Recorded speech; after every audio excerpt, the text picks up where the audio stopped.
Ups, tetap bukan yang ini. Wow, kenapa mereka punya satu ruangan penuh hanya untuk sepatu? Itu tak masuk akal. Aku bergumam sendiri saat menutup pintunya. Aku bersumpah, kurasa itu pintu ke-20 yang kubuka. Tempat ini luar biasa. Aku tak tahu pintu mana yang mengarah ke kamarku. Jujur saja, aku tak pernah ke tempat semewah ini sebelumnya seumur hidupku. Oke, sekarang tinggal pintu ini atau yang satunya lagi di sebelah sana. Doakan aku beruntung. Tapi saat kuraih gagang pintu itu, kudengar suara.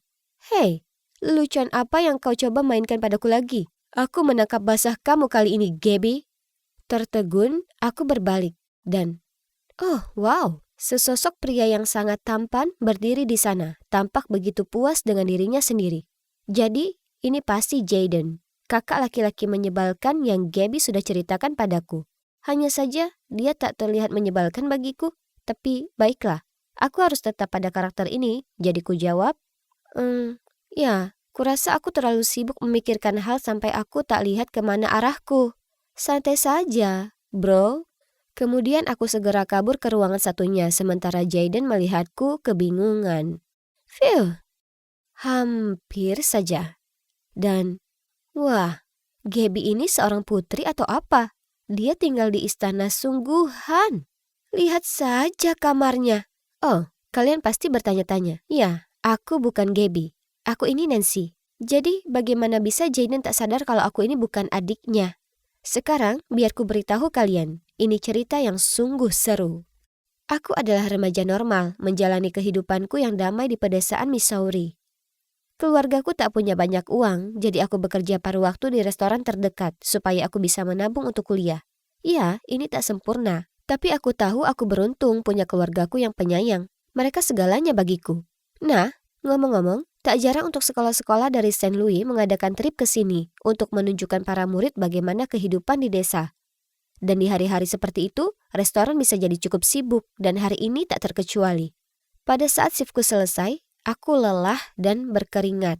Jadi ku ambil rute dengan pemandangan indah untuk bersantai. Itulah saat ku dengar gadis ini teriak minta tolong. Dia pasti terpeleset dan jatuh ke parit ini. Dengan cepat ku cari ranting besar untuk membantu menariknya keluar.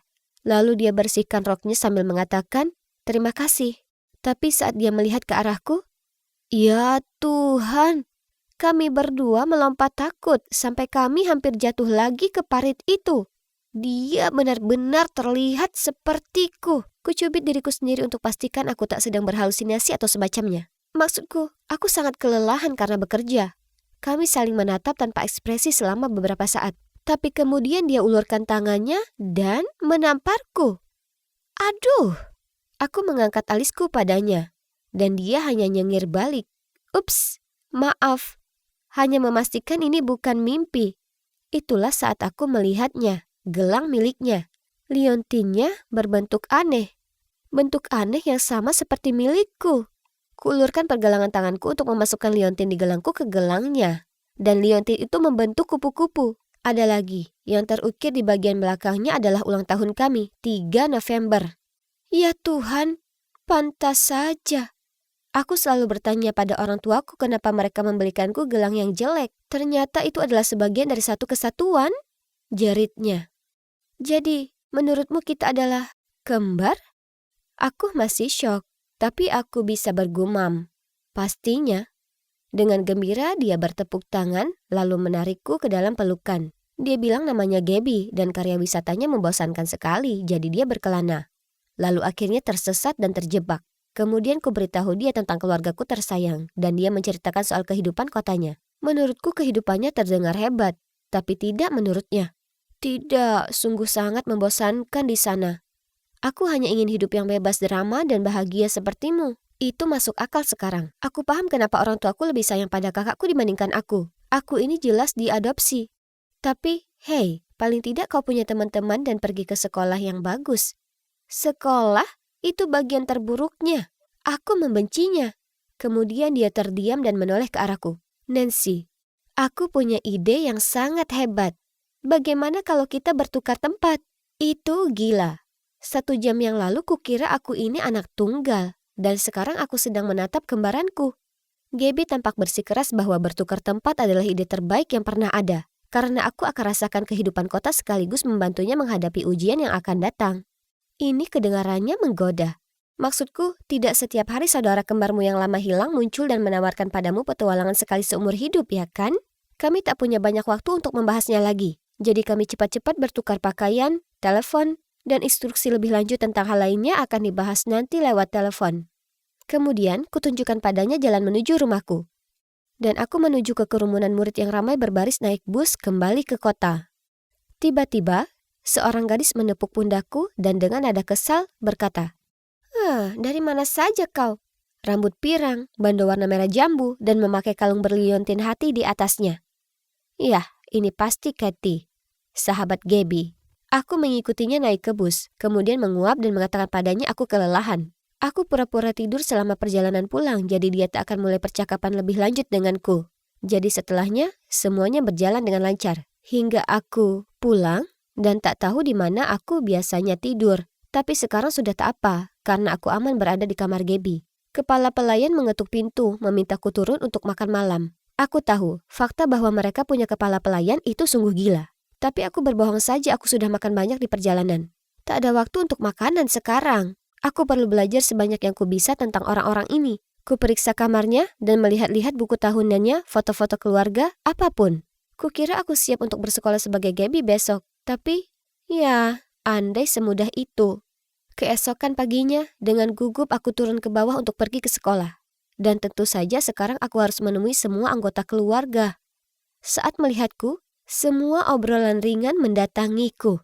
Bagaimana trip kemarin, sayang? Aku berhasil bergumam. Itu baik-baik saja. Kemudian tiba-tiba ada tangan yang mengusap rambutku.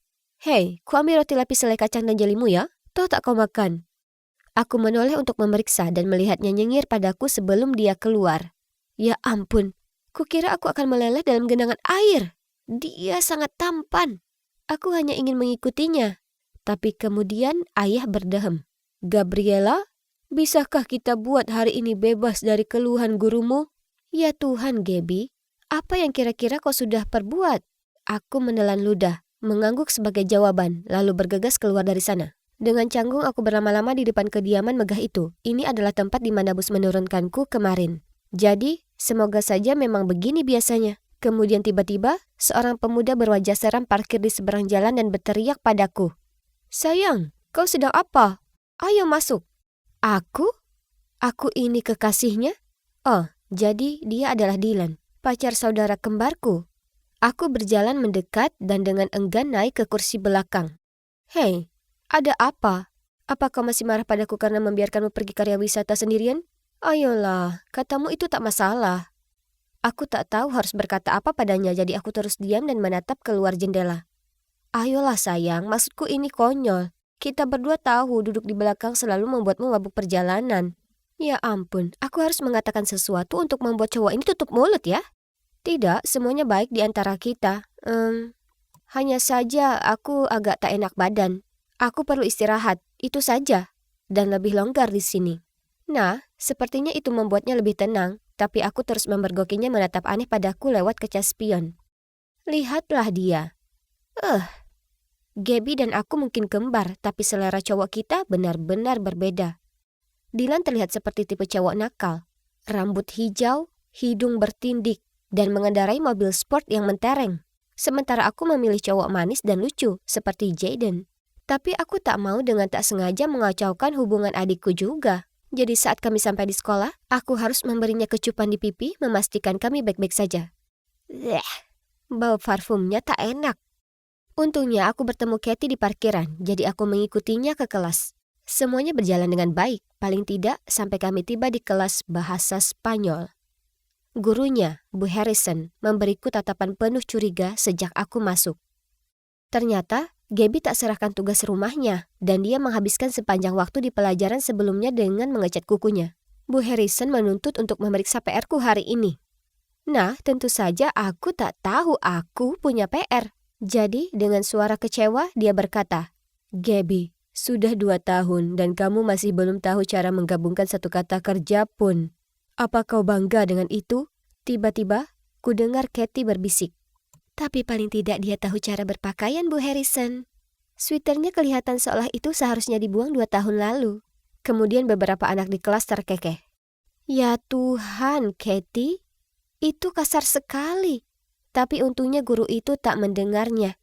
Aku langsung minta maaf ke Bu Harrison dan mengatakan padanya berikan saja padaku kuis dadakan untuk PR-ku yang terlewat. Beliau melakukannya. Dan kemudian yang mengejutkan beliau dan juga seisi kelas, aku berhasil menjawab semua pertanyaan. Setelah kelas, kukatakan pada Katie kalau komentarnya tentang Bu Harrison itu tak baik. Tertawa dia menjawab, "Astaga, kenapa kau begitu tegang hari ini?" Tapi setelah melihat ekspresiku, dia segera mengubah topik pembicaraan. "Kau masih harus membantuku dengan rencana itu, oke? Kau sudah janji." Dia mengedip padaku. "Apa? Rencana apa?" Dengan kebingungan, aku pura-pura tersenyum pada Katie. "Oh, kau tak usah khawatir, sis. Sudah kusiapkan." Malam itu Gaby menelponku dan kami saling memberi kabar di hari pertama kami. Semuanya berjalan lebih baik dari yang diperkirakan. Rupanya dia senang berada di sana, dan dia merasakan kehangatan dan ikatan dengan ibu dan ayahnya. Dan dia yakin kalau merekalah orang tua kami yang asli. Dia juga menikmati memberi makan ayam dan memetik apel di halaman belakang. Tetapi dia hampir membuatku dipecat dari pekerjaanku karena dia tak tahu bagaimana caranya menggunakan oven. Tapi dia berhasil memecahkan masalahnya. Kukatakan padanya kalau aku sudah mengatasi masalah dengan Dylan dan berbaikan dengan Bu Harrison. Tapi oh ya, Gaby, Katie menyebutkan padaku soal suatu rencana. Apa itu? Oh ya, aku janji untuk mencomblangkannya dengan Jaden. Kurasa kau harus melakukannya untukku sekarang. Hatiku serasa tenggelam saat mengatakannya. Jaden? Maksudmu kakakmu Jaden? Ya, sekarang bukan kakak biologis. Pantas saja aku tak bisa akur dengannya. Tak seperti kita, ya kan? Aku memaksakan tertawa dan mengubah topik. Tapi, oh tidak. Jaden jauh lebih cocok denganku daripada dengan Katie yang pemberontak. Tapi, oke, ini adalah kehidupan Gaby, jadi aku harus pastikan aku tak mengacaukannya. Dan mungkin saja saat kebenaran soal kembaran ini terkuak, aku akan punya kesempatan dengan Jaden. Untuk saat ini, kami setuju untuk melanjutkan menjalani kehidupan satu sama lain. Kurasa ini cukup mudah, karena yang Gaby lakukan hanyalah bergaul dengan teman-temannya dan menghindari mengerjakan PR-nya. Satu-satunya bagian yang tak kusukai adalah mencomblangkan Katie dengan Jaden. Dan itulah saat semuanya menjadi rumit. Akankah kami beritahu semua orang kebenarannya? Ataukah bertukar kehidupan ini terlalu menyenangkan untuk dihentikan? Nantikan bagian kedua untuk mengetahuinya. Hei, ini aku lagi, Nancy. Hanya saja aku sedang berpura-pura menjadi saudara kembar identikku yang lama hilang, Gaby. Setelah pertemuan kebetulan dengannya, dia kini menjalani kehidupanku di desa. Dan aku menjalani kehidupannya di kota. Ada satu halangan. Aku jatuh cinta pada saudara angkatnya, Jaden. Tapi sahabat Gaby, si Katie, juga ingin aku mencomblangkan dia dengan Jaden. Sungguh menyedihkan ya. Katie memaksaku meyakinkan Jaden untuk mengajarinya di hari Sabtu. Alasannya dia ada ujian fisika yang sangat penting. Jadi dengan suaraku yang paling antusias, aku pergi bertanya padanya untuk membantunya. Dan mengejutkannya, menurut Jaden itu ide bagus. Kau harus ikut duduk. Ayah akan sangat senang kalau kau bisa dapat nilai di atas F lain kali. Oh wow, Jaden memang sangat baik. Aku tak paham kenapa Gaby mengeluh tentangnya. Jadi, sesuai rencana, tepat pada jam 3 sore, Katie muncul di pintu kami, mengenakan gaun tanpa lengan yang mungkin lebih cocok untuk ke klub malam atau semacamnya. Saat melihatnya, Jaden tertawa kecil dan berkata, "Oh, ada acara apa?" Katie tersipu dan balas tersenyum. Tapi sebelum dia bisa bicara, aku memotong. Katie takut kelas fisik kamu akan terlalu membosankan, jadi dia ingin menambahkan beberapa warna. Jaden tertawa dan menyuruh kami mengikutinya ke atas untuk belajar. Katie jelas tak senang dengan kata-kataku. Dia mengerutkan kening padaku dan mengomel. Apa itu tadi? Dan aku hanya memberinya 2 jempol ke atas dan bersikap seolah aku menjadi pendukung yang luar biasa. Kami duduk mengelilingi meja dan Jaden mulai menjelaskan materi fisika. Ini mudah sekali. Tapi Katie terus saja mendekat padanya dan menanyakan pertanyaan-pertanyaan bodoh sambil memainkan rambutnya. Aku bersumpah, memilin-milin rambut itu dibuat-buat, tapi tak memahami simbol-simbol sama sekali, itu sungguhan. Segera aku bosan pura-pura bodoh, jadi aku langsung ikut jelaskan padanya. Dan Jaden terlihat terkesan. Oke, ini seru. Katie memandangku sinis. Gaby, bukankah kamu harus manikur jam 5? Kemudian dia menendang kakiku di bawah meja. Di sini saja, kau hebat. Jaden tersenyum padaku. Kuku-kuku itu bisa menunggu. Kau hanya tinggal 1 F lagi dari amukan ayah, dan aku tak mau saksikan itu. Kemudian dia menoleh ke Katie. Kalian harus saling dukung supaya lebih baik. Lalu kami kembali ke pelajaran. Bisa kulihat betapa marah Katie saat dia meremas tepi halaman buku catatannya. Diam-diam aku merayakan kemenangan kecilku. Kemudian ponselku berbunyi. Itu Dylan, dan dia terdengar agak marah. Ya Tuhanku, aku benar-benar lupa kalau Gabby sudah memberitahuku soal kencan penting hari ini. Di restoran mewah untuk perayaan hari jadi mereka ke-6 bulan. Ups, aku tak ingin pergi kencan dengan Dylan dan meninggalkan Jayden di sini dengan Katie. Tapi aku tak bisa biarkan Gabby kecewa. Jadi, cepat-cepat aku ganti baju, mengambil kado yang sudah dia belikan untuknya, lalu pergi. Aku sampai di restoran, melihatnya menunggu di luar. Terlihat cemberut. Jadi aku harus cari alasan. Maaf sayang, aku hanya ingin terlihat cantik untukmu. Lalu menciumnya di pipi. Bleh. Dia memakai lebih banyak parfum kali ini. Di dalam, aku pura-pura tertarik dengan menunya, jadi aku tak perlu bicara dengannya. Aku tak mau mengacaukan hubungan adikku, tapi aku tak punya kesamaan sama sekali dengan cowok ini. Tiba-tiba, teleponnya berdering. Tunggu dulu. Apa itu lagu Youngblood? Maaf sayang, aku lupa menyetel ke mode senyap. Aku suka sekali Youngblood. Lagu barunya sangat menarik. Kita sebaiknya membuat TikTok untuk itu. Dia memberiku pandangan aneh. Tapi kau selalu benci jenis musik ini. Berpikir cepat aku menjawab. Kurasa selera musikmu pasti sudah menular padaku. Dia terlihat sangat senang. Kemudian meraih tanganku, yang mana agak mengejutkanku. Tapi itu mencairkan suasana dengan baik. Aku merasa jauh lebih nyaman bicara dengannya setelah itu. Oke, jadi selain baju dan rambutnya, dia sebenarnya cowok yang cukup baik. Dan jelas kalau dia sangat peduli kepada Gabby. Kami bersenang-senang dan kemudian dia mengantarku pulang ke rumah. Dan jelas saja, seperti pasangan lain yang sudah berpacaran berbulan-bulan, dia akan menciumku dan aku mulai panik lagi. Sebagai informasi kalian, aku belum pernah ciuman dan tak ingin ciuman pertama itu dengan pacar saudaraku. Aku menciumnya di pipi lagi. Lalu berpura-pura batuk. Kukatakan padanya flu beberapa hari lalu belum sembuh betul dan aku tak ingin menularkan itu padanya. Untung saja dia percaya itu. Kemudian dia cuma menciumku di kening dan mengucapkan selamat malam. Sungguh hari yang tak biasa. Kuhempaskan tubuhku ke tempat tidur dan hendak menelpon Gabby untuk mencari tahu kabar terbaru saat Katie menelpon. Dia ngomel padaku karena tak membantu kencannya, lalu dia menyuruhku mengatur ulang kencan lainnya untuk menebusnya. Jadi, les matematika lagi? Saranku tanpa usaha sama sekali. Tidak, terima kasih. Aku sudah lelah dengan itu. Gabby, kau sungguh tak membantu hari ini. Ini kesempatanmu untuk memperbaiki diri. Aku percaya padamu. Kemudian dia menutup telepon, menyisakan jalan buntu untukku. Jadi ku telepon Gabby untuk saran, dan dia menyuruhku mengatur kencan di restoran kesukaan Jayden atau semacamnya.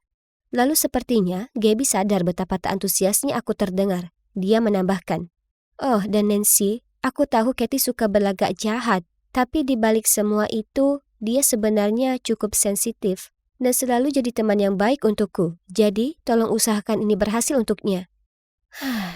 Oke, jadi aku harus kurangi jadi Nancy dan lebih banyak jadi Gabby, karena Katie layak mendapatkan sahabat yang setia dan peduli. Jadi, ku pesan reservasi, mengirimkan waktu dan tempat ke Katie, lalu memberitahu Jayden soal itu. Dan sekarang, aku tinggal duduk santai dan biarkan mereka bertemu dan merayu dan... Maksudku, tak ada yang bisa kuperbuat. Bukan berarti aku akan menguntit mereka atau apa. Tapi ya, itulah yang akhirnya kulakukan. Aku tak bermaksud begitu, tapi membayangkan mereka bersama hanya membuatku gila. Jadi di sanalah aku, secara strategis menempatkan diri di balik pilar restoran, berusaha menguntit mereka. Kemudian tiba-tiba, seseorang melempar celemek padaku. Sedang apa kau? Tempat ini sedang ramai dan kau malah berdiri di sana saja, sedang menggoda pria atau apa? Ayo kerja! Aku berbalik melihat pelayan yang baru saja bicara padaku, bergegas pergi untuk mengambil pesanan lain. Tunggu dulu. Apa dia pikir aku ini pelayan karena kemejaku kelihatan mirip dengan seragam mereka? Kalau begitu, biarkan keseruan ini dimulai. Dengan cepat ku kenakan celemek itu, menurunkan topiku dan mencari-cari di jendela dapur, berusaha mencari pesanan Jayden dan Katie. Itu dia. Sekarang mari kita tambah kepedasan di ravioli milik Katie. Tak butuh waktu lama, makanan mereka keluar, dan Katie mulai batuk-batuk seperti orang gila, merasakan makanannya. Tapi percuma, itu hanya memberinya kesempatan untuk bertingkah dan membuat Jaden lebih perhatian padanya. Jaden bahkan memegang garpu penuh stik untuknya dan kulihat Katie mendekat dan memakannya. Kemudian saat pelayan beranjak pergi dengan pesanan pencuci mulutnya, aku menunggu sebentar sebelum lari mengejarnya dan berkata, "Hei, meja 17 baru saja minta ganti kue coklat jadi kue keju selai kacang. Mereka barusan bilang padaku." Lalu diperbaikinya pesanan itu tanpa ragu. Katie sepertinya sangat benci selai kacang. Dia pastikan semua orang tahu itu, kapanpun kami ingin makan sesuatu. Sementara Jaden suka sekali roti lapis selai kacang dan jelly. Jadi dengan begini, dia akan lihat betapa dia itu pemilih makanan yang menjengkelkan. Setelahnya, aku menunggu di pojok, pura-pura mengelap meja untuk tetap tak terlihat sementara terus memperhatikan mereka. Dan seperti harapan, Katie melompat dari tempat duduknya dan mulai berteriak pada pelayan setelah membau kuenya. Pelayan itu tampak kebingungan, lalu melihat-lihat sekeliling mencari sesuatu. Tiba-tiba dia menunjukku. "Hei, apa kau yakin dengan ordernya? Kau yang bilang padaku kalau mereka mengganti kuenya." Aku terpaku saat semua mata kini mengarah padaku. "Gabby, aku tak percaya ini. Kenapa kau mengacaukan ini untukku?" Katie mendatangiku. Kau tahu betapa parah aku alergi kacang. Bisa saja aku berakhir di rumah sakit. Aku tak mengenalmu lagi, Gabby." Dia lalu bergegas pergi. Ya Tuhan, aku sungguh tak tahu soal itu. Aku tak bermaksud untuk menyakiti Katie seperti itu. Jaden kemudian dengan cepat membayar tagihan dan menggerutu padaku. "Kita pulang." Dia tak mengatakan sepatah kata pun padaku di perjalanan pulang. Dia hanya langsung pergi ke kamarnya dan membanting pintu. Aku berdiri di luar kamarnya dan terus meminta maaf. Dia akhirnya buka pintu dan membentakku. "Ada apa denganmu? Kau sudah sangat aneh akhir-akhir ini." "Aku minta maaf, aku tak bermaksud begitu. Kukira kau akhirnya sudah berubah jadi lebih baik. Tapi ternyata kau masih saja anak manja seperti biasanya. Lakukan saja apapun yang kau mau tanpa pikir panjang." "Tidak, bukan seperti itu. Itu sebuah kecelakaan. Oh, yang benar. Lalu seperti apa itu?" "Itu seperti... Aku naksir padamu, Jaden. Aku tak tahan melihatmu dengan cewek lain." "Apa? Apa kau gila? Semoga ini bukan semacam lelucon. Gabby, kau ini adikku." Bukan. Aku bukan Gabby. Aku kembarannya, Nancy. Dan sebagai informasi, Gabby dan aku bukan saudari kandungmu juga." Jaden menatapku dengan mulut terbuka. Kemudian aku merasakan ada tangan di pundakku. "Gabby, apa yang baru saja kau katakan?" "Itu ibu." Beliau terlihat sangat bingung, dan air matanya mulai berlinang. "Kami mengadakan pertemuan keluarga darurat di mana kuceritakan pada mereka semua pertemuan kebetulanku dengan Gabby, bertukar tempat, dan bagaimana dia percaya kalau dia diadopsi karena mereka lebih memilih Jaden daripada dia. Jadi sekarang Gabby bersama orang tua biologis kami di desa. Mengatakan kalau mereka terlihat syok itu masih kurang." Kemudian ibu meraih tanganku dan berkata, "Sayang, sudah waktunya kau tahu kebenarannya." Kemudian ibu cerita padaku bagaimana 12 tahun yang lalu saat piknik keluarga, aku berkeliaran sendiri lalu tersesat. Mereka berusaha mencariku, tapi tak ada hasil. Tapi sekarang, disinilah aku. Kutemukan cara kembali pada mereka. Mereka juga menyebutkan kalau mereka bukannya lebih menyayangi Jaden. Mereka lebih ketat dengan Gabby karena dia itu pemberontak jika menyangkut studinya. Menyakitkan mengetahui dia kira kami kurang menyayanginya. Ayah menghela nafas, kemudian ibu menoleh padaku, memalingkan pandanganku dengan tangannya. "Ya Tuhan, Abbyku yang malang. Aku tak percaya kau ada di sini bersama kami sekarang." "Abby? Jadi nama asliku adalah Abigail?" Aku tercekat. Semuanya menjadi begitu emosional. Banyak pelukan dan air mata. Emosi yang meluap-luap. "Jadi, kita jemput adikmu. Yuk." Ayah menepuk pundakku dan memberitahu semua orang untuk berganti pakaian, lalu kita langsung turun ke jalan. Mungkin sekarang sudah jam 10 malam, tapi ini tak bisa ditunda. Di jalan, aku mulai tenang dan menerima kenyataan sambil kuperhatikan semua orang dengan seksama. Jadi inilah kedua orang tuaku yang asli? Dan itu artinya Jaden juga benar-benar kakakku? Ya ampun, sekarang itu membuatku malu. Ku keluarkan ponselku untuk mengabari Gabby kalau kami akan datang, dan tak lupa menambahkan, "Kau benar-benar tak akan percaya apa yang sebenarnya terjadi." Aku mengharapkannya langsung menelponku kembali, tapi sebaliknya, dia hanya menjawab dengan, "Kurasa aku akan mempercayainya." "Hah? Kami tiba di rumahku dan orang tuaku bergegas mendatangi kami dan memelukku erat. Ternyata mereka cepat sadar kalau Gaby itu penyamar. Tapi dia masih menikmati sekali kehidupan bertani. Jadi Gaby memutuskan untuk tinggal sedikit lebih lama lagi sebelum memberitahuku. Maaf Nancy, tapi tak butuh waktu lama untuk ayah dan ibu menyadari bagaimana putrinya tiba-tiba tak tahu bagaimana cara menggoreng telur lagi. Kemudian semua orang tertawa. Kami semua berpelukan di meja dapur, lalu bercerita banyak hal. Ya ampun, suasana jadi emosional lagi. Kurasa kami semua meneteskan air mata yang cukup banyak. Rasanya sungguh menyenangkan bisa bertemu orang tuaku lagi. Meski mereka bukan orang tua kandungku. Mereka sayang dan peduli kepadaku, terlepas dari masalah keuangan. Sekarang setelah kami berkumpul kembali, aku resmi pindah ke kota dengan Gaby, dan sekarang kami pergi ke sekolah bersama. Kami masih datang ke desa setiap akhir pekan, dan habiskan waktu berkualitas dengan orang tua angkatku. Yang ternyata Gaby sangat sayangi sepertinya hal aku. Dan berkat orang tua kandungku, mereka sekarang memiliki peternakan melimpah yang selalu mereka impikan. Pada akhirnya semua berjalan baik, dan aku sangat bahagia. Kecuali momen yang sedikit canggung dengan Jaden. Mengingat kembali soal itu, sungguh sangat bodoh. Mungkin kali ini aku akan beritahu Katie dengan baik, karena jujur mereka akan jadi pasangan yang sangat manis. Tapi sebaiknya dia jodohkan aku dengan cowok tampan lain sebagai gantinya. Aku berjalan ke kantin dan menelan ludah. Satu-satunya kursi kosong adalah di sebelah Joanna, salah satu cewek paling aneh di sekolah. Dia selalu duduk sendirian dan biasanya aku menghindarinya karena orang bilang dia tidak banyak bicara dan sangat pemalu. Tapi entah kenapa aku merasa kasihan padanya. Maksudku, seberapa burukkah hal itu? Ya, kata-kata terakhir yang terkenal. Itu buruk. Aku duduk sambil tersenyum, tapi dia hanya memelototiku dan bergumam. Lanjutkan, lemparkan aku ejekan paling parahmu. Aku bingung dan berkata, oh tidak, aku cuma mau duduk di sini dan menyapa. Kamu tidak apa-apa?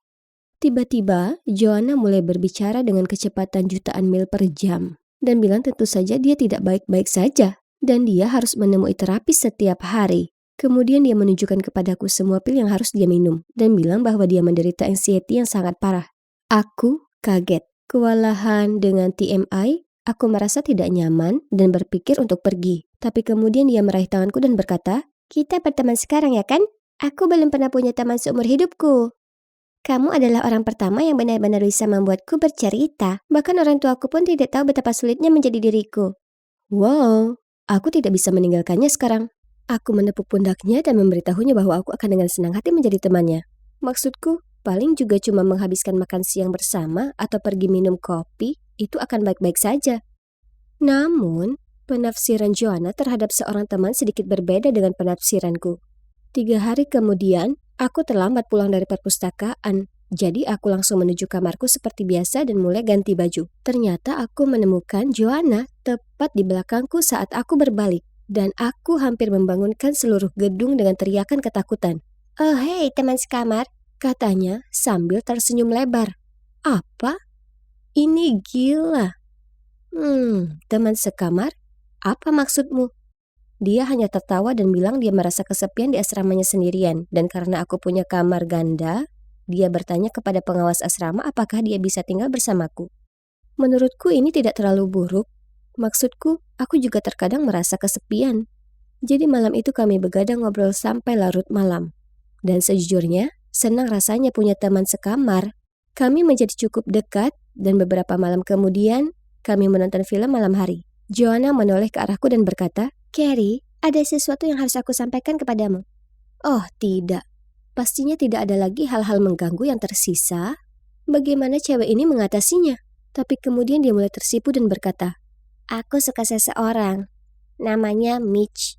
Ya ampun. Aku tahu persis siapa yang dia bicarakan. Joanna, dia cowok brengsek. Dia benar-benar seorang buaya. Kamu terlalu baik untuknya. Setidaknya, itulah yang ku bilang. Tapi yang ku maksud adalah dia hanya menyukai cewek-cewek populer. Dia tidak pernah memilih cewek seperti Joanna. Joanna tidak menerimanya dengan baik. Kamu cemburu, kan? Aku yakin kamu juga suka padanya. Ya, aku yang pertama kali bilang jadi dia milikku. Hah, terima kasih banyak. Aku tidak pernah menyukai seseorang seperti Mitch. Aku bukan cewek seperti itu. Joanna kemudian berkata dia akan membuktikan kepadaku bahwa dia bisa memenangkan hatinya. Aku merasa kesal padanya dan kembali menonton film. Untuk sesaat, rasanya hidupku jauh lebih penuh drama daripada sebelumnya. Dan aku mulai menyesal pernah duduk di mejanya hari itu. Sedikit yang aku tahu, ini hanyalah permulaan. Seminggu kemudian, aku mendapat kejutan besar. Joanna dan Mitch mulai pacaran. Aku sedang berbaring mendengarkan musik ketika aku mendengar suara-suara di luar pintu. Aku membukanya dan ada Mitch yang berjalan pergi. Dia berbalik untuk memberikan ciuman pada Joanna, dan kalian seharusnya melihat ekspresi puas diri di wajahnya. Aku kan sudah bilang, katanya sambil tertawa. Wow, sombong, tapi oke, aku turut berbahagia untuknya. Dia adalah wanita yang menepati janjinya, tapi aku khawatir dia akan terluka. Aku tidak punya waktu untuk mengatakan hal ini padanya karena dia akan segera bersamanya sepanjang waktu. Dia bahkan datang ke asrama kami dan aku muak mendengarkan mereka berdua. Mereka mesra sepanjang waktu dan itu dengan cepat menjadi begitu melelahkan. Pada hari Valentine, dia mengirim 100 balon ke asrama kami dan aku bahkan tidak bisa melewati pintunya. Mungkinkah dia sudah berlebihan? Itu bahkan tidak romantis. Tapi Joanna terpesona. Itu menyakitkan untuk dilihat.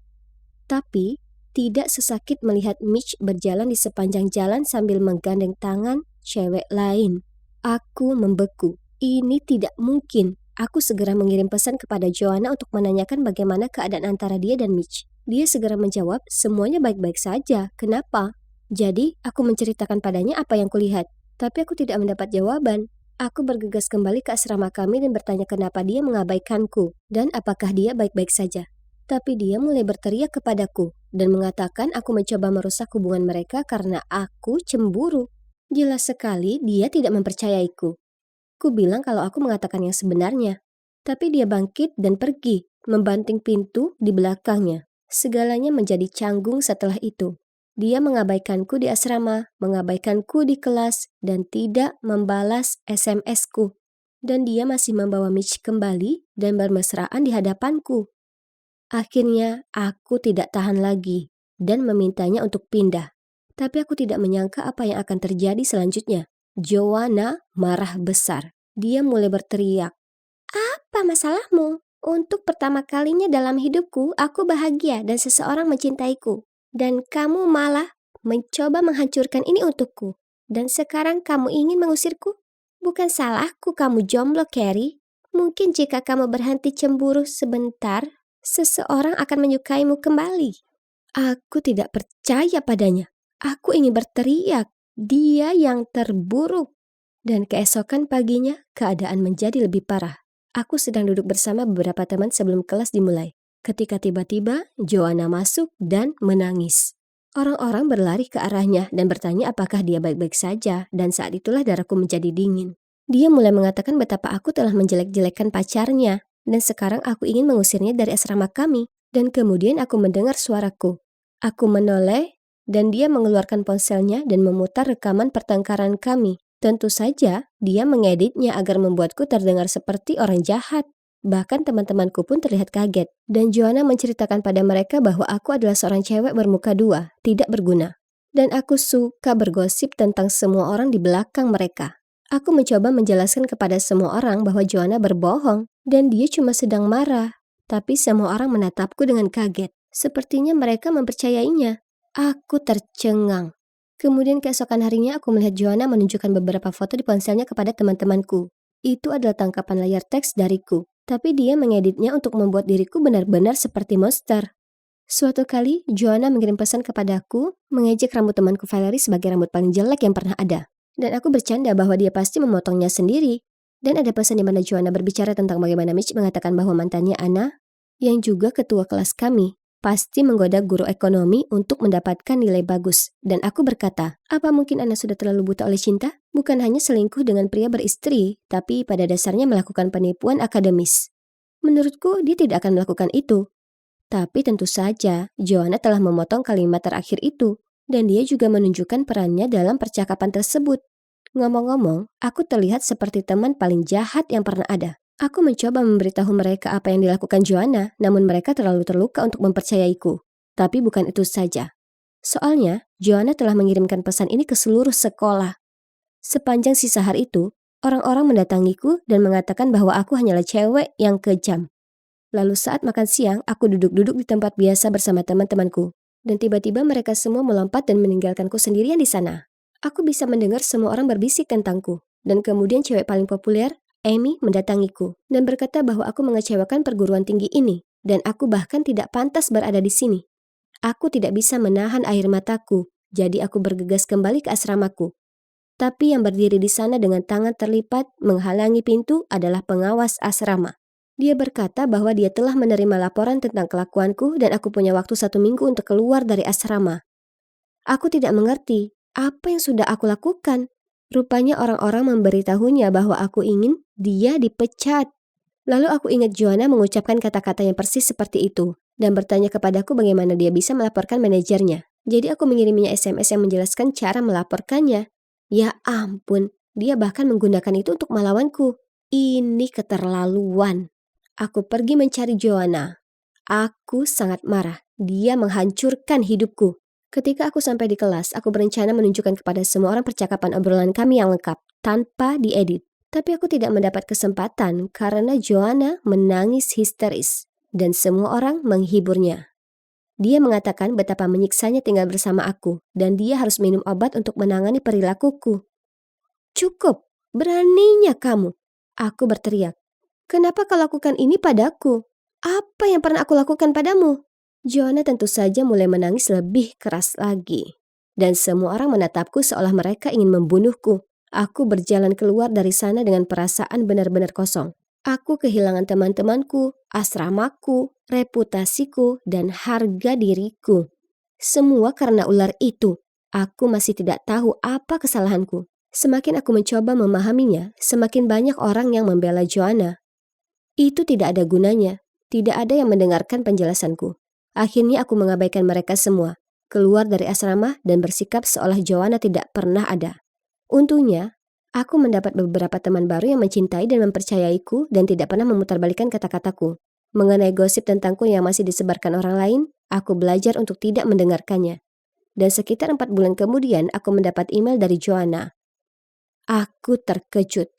Dia berkata, Carrie, aku minta maaf, kamu benar selama ini. Mitch selingkuh dan aku seharusnya mendengarkanmu. Mohon maafkan aku mohon. Aku akan melakukan apa saja untuk menebusnya. Aku akan mengaku kepada semua orang. Tolong, ayo kita berteman lagi. Aku merindukanmu. Hah? Tidak mau walau dalam 1.000.000 tahun. Aku langsung menghapus email itu. Tidak ada yang bisa dia lakukan untuk menebus kesalahannya. Dia telah menghancurkan hidupku dan aku sudah muak dengan racun itu. Selamat jalan. Shift ini membosankan. Jadi saat aku menyerahkan 2 kopi itu ke cewek itu, mau tak mau aku melamun tentang apa yang harus aku makan untuk makan siang. Permisi, kenapa sikapmu seperti itu? Cewek itu terdengar kesal. Lalu sebelum aku bisa mengatakan apapun, dia berteriak. Aku mau berbicara dengan manajermu. Cowok di sebelahnya berusaha membuatnya tetap tenang dan memintanya keluar dulu. Lalu dia berkata kepadaku, aku minta maaf tentang adikku. Aku bergumam, tidak apa-apa, sambil menyerahkan kembalian $20 miliknya. Oh, simpan saja. Dia tersenyum, tapi kemudian dia mulai meminta maaf. Mengambil kembaliannya, lalu pergi. Apa yang baru saja terjadi? Aku mengeluarkan ponselku untuk memeriksa wajahku. Oh, bagus. Aku terlihat seperti sedang disengat tawon. Dan semua itu karena aku sedang memikirkan apakah aku harus makan pasta atau sandwich. Sejujurnya, apa yang baru saja terjadi bukanlah hal baru bagiku. Tapi sepertinya tidak pernah separah ini. Izinkan aku mulai dari awal. Jadi, aku Isabel. Aku baru saja lulus SMA dan akan segera menjadi mahasiswa baru di perguruan tinggi. Seingatku, orang tua, teman, dan guruku selalu menanyakan pertanyaan yang sama. Seperti, ada apa? Dan kenapa mukanya panjang? Saat ku bilang aku baik-baik saja, mereka selalu berkata, kamu yakin? Atau, jika ada masalah harus beritahu kami, oke? Itu sangat membuat frustrasi. Dan pernah suatu saat, guruku harus berhenti di tengah pelajaran dan memintaku untuk tidak memandangnya seperti itu. Karena tatapanku membuatnya merasa tidak nyaman. Apa? Aku hanya benar-benar fokus. Kemudian aku akhirnya mengetahui di SMA, saat itu pada hari yang cerah dan normal. Aku sedang duduk di halte bus bersama sahabatku Jocelyn ketika seorang cowok datang dan menanyakan arah. Aku melihat ke atas dan cowok itu kaget dan mulai tergagap. Oh, maaf, sudah mengganggumu. Lalu dia pergi dengan tergesa-gesa. Hah? Ini sangat membingungkan. Dia bahkan tidak memberiku kesempatan untuk mengeluarkan sepatah kata pun. Jadi aku menoleh ke Jocelyn dan bertanya apakah dia tahu apa masalah cowok itu. Mungkin itu karena kamu terlihat ingin menendang pantatnya. Lalu dia memberitahuku bagaimana semua orang di sekolah menganggapku sombong. Apa? Itu sungguh konyol. Kenapa mereka menganggapku seperti itu? Aku menanyakan hal ini padanya dan dia mengeluarkan cermin dan mendekatkannya ke wajahku. Nah, lihat sendiri. Aku melihat lebih dalam ke cermin dan ya Tuhan, dia benar. Aku memang terlihat agak marah, tapi aku bersumpah tidak marah, tidak sama sekali. Keesokan harinya, Jocelyn mengirimiku link ke sebuah artikel tentang orang-orang yang memiliki wajah alami pemarah. Dikenal juga dengan resting bitch face, alias RBF. Loh, pantas saja tidak ada yang menyukaiku dan ingin berteman denganku, kecuali Jocelyn. Syukurlah dia melihat melampaui penampilan luarku yang tampak cemberut. Aku ingin masa kuliah menjadi berbeda, jadi aku bertekad untuk mengucapkan selamat tinggal pada Isabel yang sombong, serta menyambut Isabel yang bahagia dan gembira. Aku hanya perlu tersenyum sepanjang waktu. Kedengarannya gampang, ya kan? Jadi di hari pertamaku kuliah, aku masuk ke ruang kuliah bersama senyum terbesar terpampang di wajahku. Kuharap aku terlihat ramah dan tidak seperti kucing menyeramkan dari Alice in Wonderland. Tapi kemudian senyumanku langsung sirna saat aku melihatnya. Dialah orang yang ingin memberi tip kepadaku sebesar $20. Dan kemudian kabur membawanya. Kenapa dia ada di sini? Aku berusaha tampil sebagai cewek yang manis dan ramah. Dan aku tidak ingin dia menyebarkan rumor kasar tentangku. Jadi solusi termudah adalah menghindari orang ini sebisa mungkin. Hanya saja alam semesta yang punya ide lain. Dan aku terjebak mengerjakan proyek kelompok bersamanya. Bagus. Kami semua duduk melingkar, dan aku tahu dia dipanggil Carter. Ketua kelompok kami Carla menugaskan kami masing-masing sebuah tugas. Sambil mendengarkannya, aku berusaha menahan senyumku seterang mungkin. Tetap stabil. Stabil. Aku berpikir sendiri berulang kali. Tapi tahukah kalian, senyum palsu sangat melelahkan dan menyebabkan sakit wajah yang parah. Lalu pipiku mulai berkedut. Jadi agar tidak terlihat seperti orang aneh, aku memutuskan untuk berhenti tersenyum. Dan saat itulah Carla memperhatikanku dan bertanya, apakah aku mengatakan sesuatu yang salah? Semua orang ternganga ke arahku, dan aku bisa merasakan diriku tersipu. Bagus, sekarang aku mungkin mirip tomat yang pemarah. Saat itulah Carter angkat bicara. Lanjutkan saja, kami akan mengatakannya jika ada yang tidak jelas. Terima kasih Carter. Sekarang aku tahu bagaimana perasaan Lois Lane setelah diselamatkan oleh Superman. Ini terasa lebih intens daripada di film. Dan dia sebenarnya juga lucu.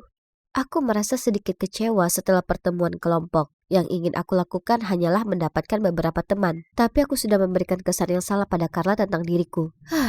Aku bukan orang yang suka pesta besar. Tapi mungkin pesta besar mahasiswa baru yang diadakan pada hari Jumat akan menjadi tempat yang baik untuk berteman, bukan? Merasa sedih, aku duduk di bangku samping dekat lapangan olahraga kampus dan hanya melihat ke atas ke langit. Lalu aku melihat Carter bermain sepak bola dengan beberapa cowok. Jadi aku melihatnya bermain sebentar. Mungkin karena pencahayaannya atau fakta bahwa dia terlihat sangat seksi saat berkeringat. Aku tidak bisa mengalihkan pandangan darinya. Mungkin aku harus mencoba berbicara dengannya. Keesokan harinya aku masuk ke ruang kuliah dan melihat Carter duduk sendirian membaca buku. Itu adalah kesempatanku. Aku bisa duduk di sebelahnya dan memulai obrolan. Oke Isabel, tetap tenang. Oh tidak keren. Keren artinya sombong. Tetap bahagia, Anda mengerti? Tersenyumlah, memeriksa. Hai, apakah kursi ini? Carter mendongak. Oh, maafkan aku. Aku tidak tahu ini tempat dudukmu. Kemudian dia mengumpulkan barang-barangnya dan pindah ke meja lain. Apa? Terkutuklah kamu RBF. Aku tidak menyerah begitu saja. Jadi aku mencari di internet dan membaca bahwa makeup bisa membantu memperbaiki situasiku. Jadi, aku merias wajah di sekitar mulut dan mataku lalu pergi ke kelas kuliahku. Hanya saja saat diskusi kelompok, Carter berbisik kepadaku. Apakah kamu sakit? Karena kamu terlihat agak pucat. Kenapa tidak pulang? Aku bisa buatkan catatan. Setelah mendengarnya mengatakan itu, aku benar-benar merasa sedikit mual. Muak dengan kegagalan terus-menerus. Tapi tunggu, hari Jumat ini adalah pestanya. Itu akan menjadi kesempatan terakhirku untuk berteman dan berbicara dengan Carter. Aku belum pernah ke pesta sebelumnya, terutama karena belum pernah ada yang mengundangku ke pesta. Cukup yakin mereka mengira penampilanku yang pemarah akan mematikan mood.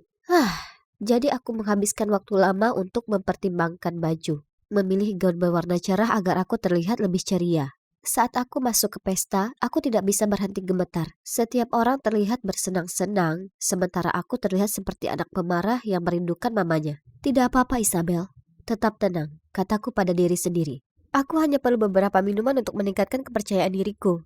Jadi aku mengambil beberapa minuman dari bar. Dan wow, aku langsung merasa seperti orang yang benar-benar baru. Aku hendak mengajak ngobrol beberapa cewek ketika tiba-tiba seorang cowok mendatangiku dan berkata, "Hei, sepertinya kamu sedang mengalami saat yang buruk. Jika kamu tidak menyukai hal-hal ini, menurutku kamu sebaiknya pulang saja, tidak apa-apa." Hebat, jika minuman pun tidak bisa membantuku, lalu apa lagi yang bisa? Aku kehilangan minat untuk berteman. Jadi aku memutuskan untuk mengikuti saran orang tersebut dan pergi. Semua orang akan lebih bersenang-senang tanpa harus melihat wajah murungku. Saat aku keluar dari sana, aku mendengar seseorang berteriak, "Isabel, tunggu!" Aku berbalik dan melihat bahwa itu adalah Carter. Dia menyusulku dan bertanya mengapa aku berangkat sepagi ini. Aku bergumam kalau pesta bukanlah kesukaanku dan aku lebih suka jalan-jalan di tempat lain.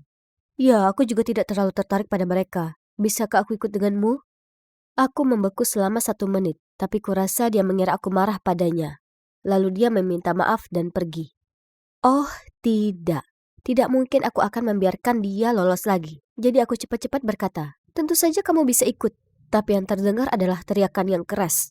Lelaki malang itu pasti merasa seperti seekor harimau sedang menggeram di depan wajahnya. Ya, setidaknya dia masih ikut denganku, kan? Meski karena takut, dia tampak sedikit tidak yakin ketika aku membawanya menuju salah satu tempat favoritku, yaitu di bawah jembatan ini. Tapi ketika dia melihat semua grafiti yang mengagumkan, dia kelihatan lebih nyaman. Dia bersenang-senang melihat dari satu bagian ke bagian berikutnya. Lalu kami mulai berbicara, dan ternyata kami bisa bergaul dengan cukup baik. Kami segera menjadi teman dekat, dan aku bahkan memperkenalkannya dengan Jocelyn. Semakin banyak aku menghabiskan waktu bersama Carter, semakin aku menyukainya. Dan aku mulai berpikir bahwa dia juga menyukaiku. Jangan tanya kenapa, itu cuma firasat. Lalu suatu hari aku membuka pintu dan melihat Carter berdiri di sana dengan karangan bunga besar dan kotak hadiah yang lucu. Ya Tuhan, apakah itu untukku? Aku tahu aku harus mengatakan sesuatu, jadi aku bergumam. Untuk siapa itu? Aduh, kedengarannya agak kasar. Haruskah aku bertanya lagi? Dan mungkin dengan suara yang lebih lembut dan senyuman. Namun sebelum aku dapat mengatakan apapun, Carter menjawab. Oh, ini untuk Jocelyn. Bisakah kamu memberikannya padanya? Terima kasih. Dia menyerahkannya padaku, lalu lari. Apa? Carter jatuh cinta dengan Jocelyn? Tapi hei, tidak mengherankan jika hal-hal baik tidak pernah terjadi padaku. Dan seseorang dengan penampilan alami ceria seperti dia akan menarik perhatian semua pria. Jujur saja, siapa yang menginginkan pacar berpenampilan kejam? Ini menyebalkan. Setelah itu aku sengaja menghindari Carter, dan kami tidak berbicara sama sekali selama seminggu. Itu terlalu berlebihan. Jadi suatu hari setelah kelas, aku pergi ke tempat bahagia aku di bawah jembatan. Apa?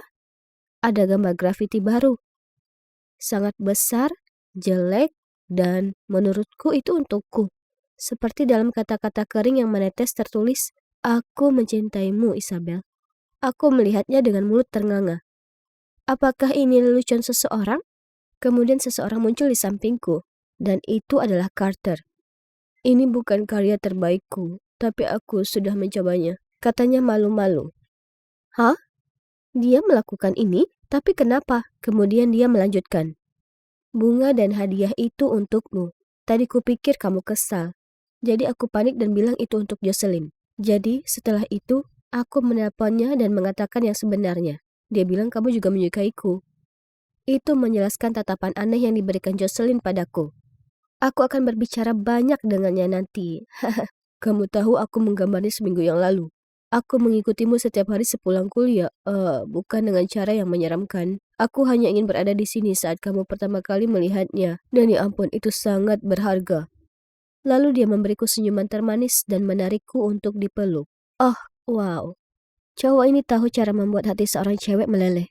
Dan tahukah kalian? Aku tersenyum dan aku tidak memaksanya. Jadi begitulah, kami jadi resmi pacaran. Ternyata dia tidak peduli apa aku punya RBF atau tidak, karena dia meluangkan waktu untuk mencari tahu siapa diriku yang sebenarnya. Kalian tidak boleh menilai buku dari sampulnya, karena kalian mungkin melewatkan petualangan terbaik yang pernah ada. Jadi, jika cewek atau cowok itu terlihat agak sedih, Mungkin kalian tidak boleh menganggap mereka sombong dan pemurung, tapi beri mereka kesempatan. Bu, kami mohon maaf untuk memberitahukan ini pada Anda, tapi menurut informasi kami, Bella Hiddleston dilaporkan meninggal dunia 2 bulan lalu setelah menghilang di hutan, kata sekretaris itu. Apa? Ini tak mungkin terjadi. Tapi itu namaku dan aku jelas masih hidup. Ini suatu kesalahan besar. Ku minta mereka memeriksa lagi, tapi mereka tetap mengatakan hal yang sama. Apa aku sudah menghilang terlalu lama sampai-sampai keluargaku benar-benar mengira aku sudah mati? Kecelakaan itu cukup aneh, jadi aku merasa bingung. Maksudku, memangnya apa yang kulakukan jauh-jauh di hutan Kamboja? Aku berusaha keras mengingat, tapi aku tak bisa ingat apapun. Untung, beberapa penduduk desa setempat menemukanku di lubang jebakan dan membantuku pulih. Kalau tidak, aku pasti mati. Aku lalu minta tolong orang di kedutaan untuk menelpon suamiku dan adikku. Jelas sudah terjadi kesalahpahaman besar, dan aku ingin perbaiki ini segera. Ya Tuhan, penantian itu membunuhku. Sekretaris sudah mencoba, tapi dia bilang, "Maaf Bu, kami tak bisa hubungi nomor-nomor tersebut."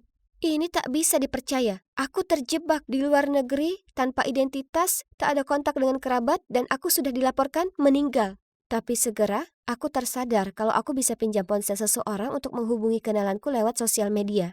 Jadi segera setelah sekretaris meminjamiku ponselnya, aku langsung ke profil suamiku. Tapi aku sangat kaget, sampai hampir kujatuhkan ponselnya saat kulihat postingan terbarunya. Dia baru mengumumkan kalau pemakamanku akan diadakan minggu depan. Ya Tuhan, apa yang terjadi? Bagaimana mungkin ini nyata? Aku terus memeriksa profilnya dan melihat adikku posting foto selfie lama bersamanya mengatakan, "Roni, aku tahu ini saat yang berat, tapi aku selalu ada di sini untukmu. Kita akan hadapi ini bersama." Tunggu dulu.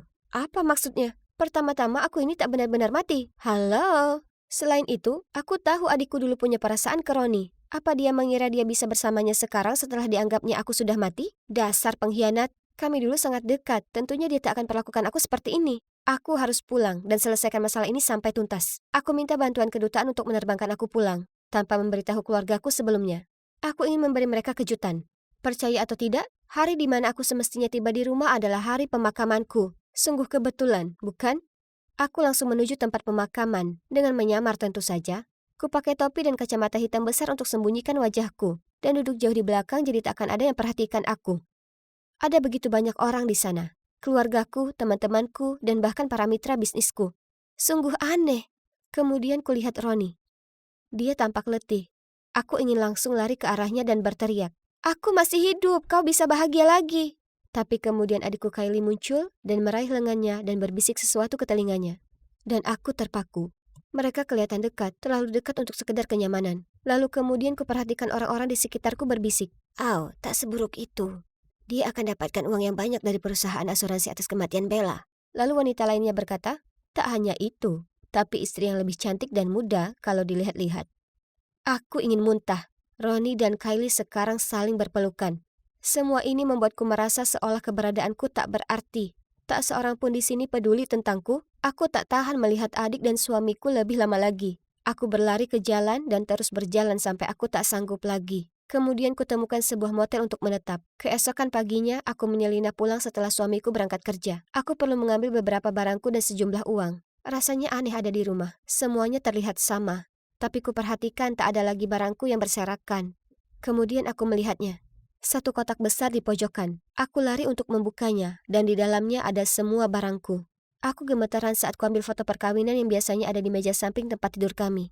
Maksudku, aku baru saja dikubur dan Roni sudah mengemasiku dalam kotak. Seakan dia sudah tak sabar untuk menendangku keluar dari kehidupannya. Sakit. Aku ingin keluar dari sana. Jadi cepat saja aku menuju kamar tidur kami mengambil uang tunai dan pakaian. Itulah saat kutemukan rahasia mengejutkan yang membuatku terjatuh ke lantai.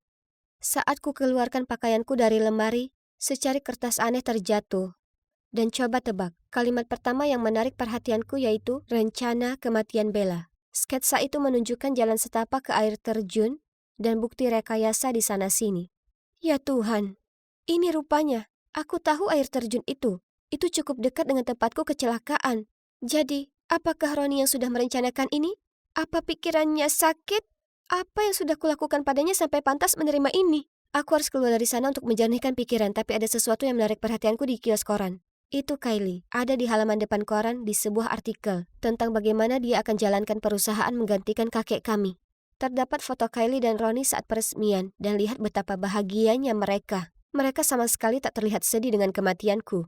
Ingin kurobek koran itu. Tapi tunggu, kenapa kakek serahkan posisinya?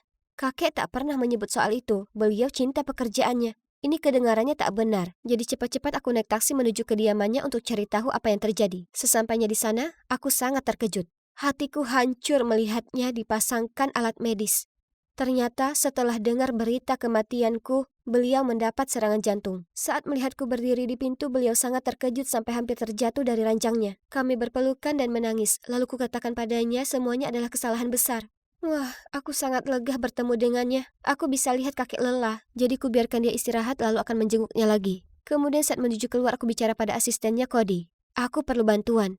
Apa kau bisa bantu aku siapkan kasus melawan Ronnie? Tapi tiba-tiba aku dengar langkah kaki datang ke arahku. Bella, apa itu kau? Aku berpaling dan itu adalah Ronnie. Aku bahkan tak sempat berpikir jernih saat dia bergegas masuk dan memelukku erat. Ku bisa rasakan air mata menetes di pipinya, dan dia terlihat sungguh terkejut melihatku. Tapi aku merasa jijik. Aku mendorongnya menjauh dan berkata, "Pergilah dariku." Tapi seolah dia tak mendengarku. Dia hanya berkata, "Ini merupakan bulan-bulan paling buruk dalam hidupku. Aku hampir tak bisa tidur atau makan. Aku tak percaya kau benar-benar masih hidup." Pembohong. Dia adalah pembohong. Aku mulai memakinya dan mengatakan, "Berhentilah pura-pura seolah kau peduli. Kau ingin aku mati. Tunggu saja sampai ini terkuak. Kau akan hidup di balik jeruji besi seumur hidupmu." Kemudian ku keluarkan sketsa dari dalam tasku dan melemparkan ke arahnya. Ronnie bersumpah dia tak pernah lihat itu sebelumnya. Tapi aku tak percaya. Jika bukan miliknya, kenapa dia berusaha bilang kalau itu milikku atau semacamnya? Hah, lucu sekali. Tiba-tiba Cody menyela perdebatan kami dan berkata, "Tolong tenanglah. Sebenarnya, kurasa yang paling terlihat bertingkah aneh akhir-akhir ini adalah Kylie." Kemudian Cody bercerita ke kami kalau menurut keinginan kakek kami, warisannya akan dibagi rata antara aku dan Kylie. Tapi, akulah yang berwenang atas perusahaan. Kylie tahu soal ini dan bertengkar hebat dengan kakek kami.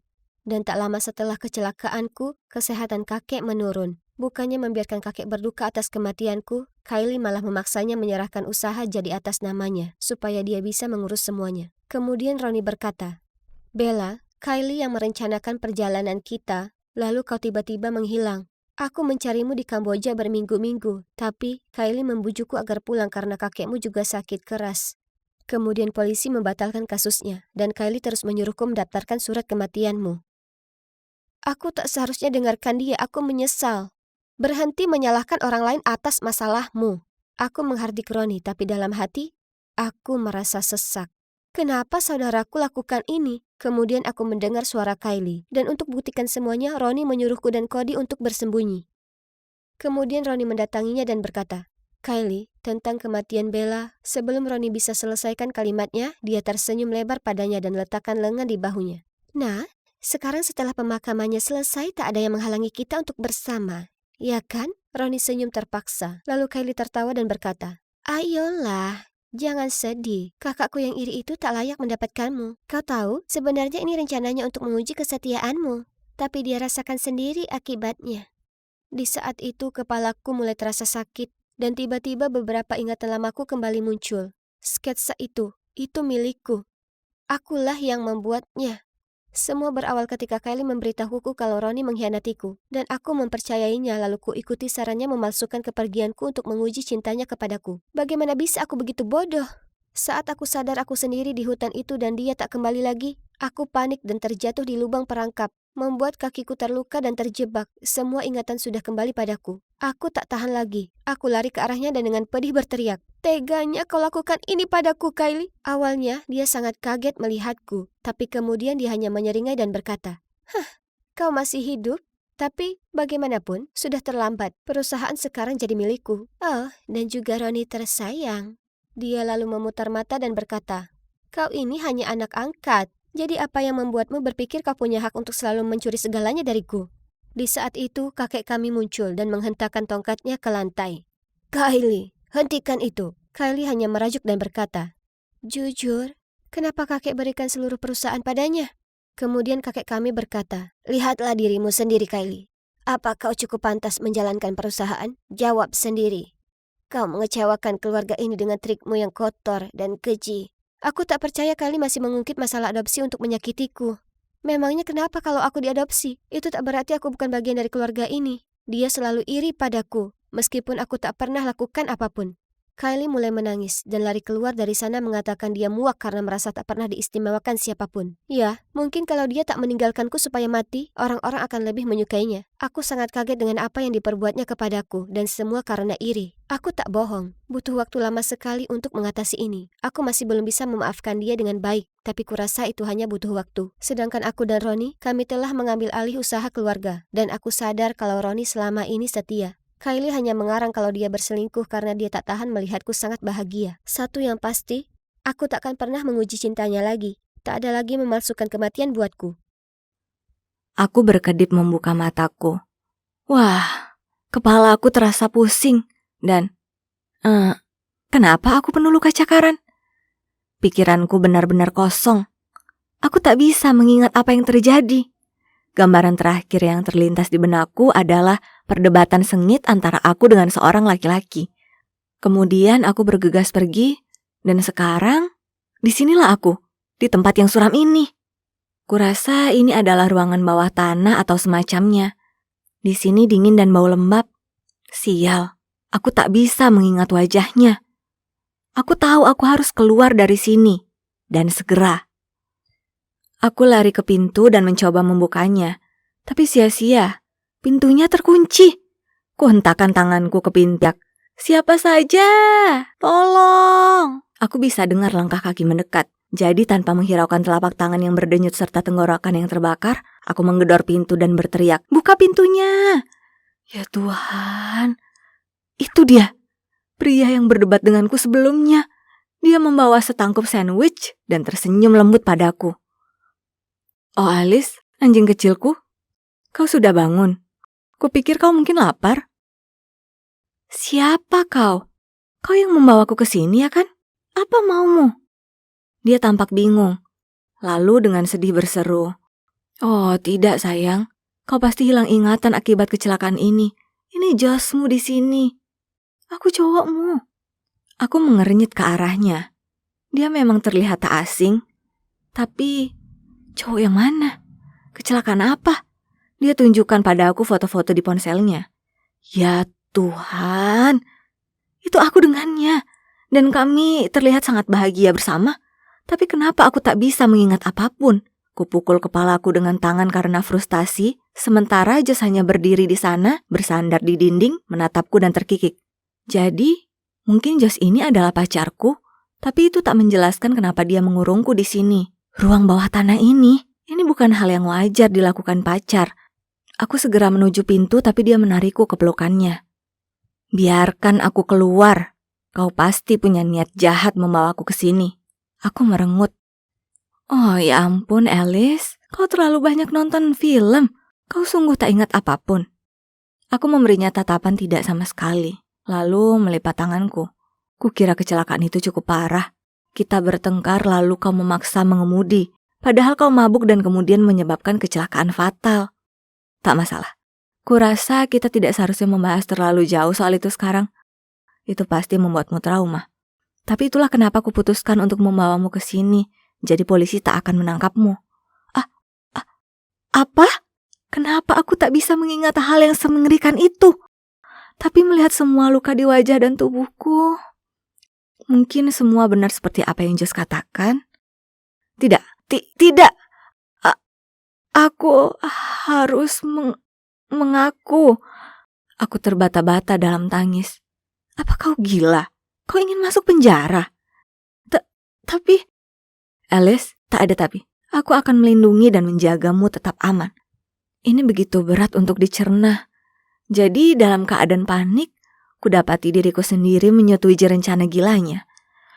Josh bilang ini adalah bunker darurat peninggalan kakeknya. Tentu saja. Maksudku, baunya sangat apek.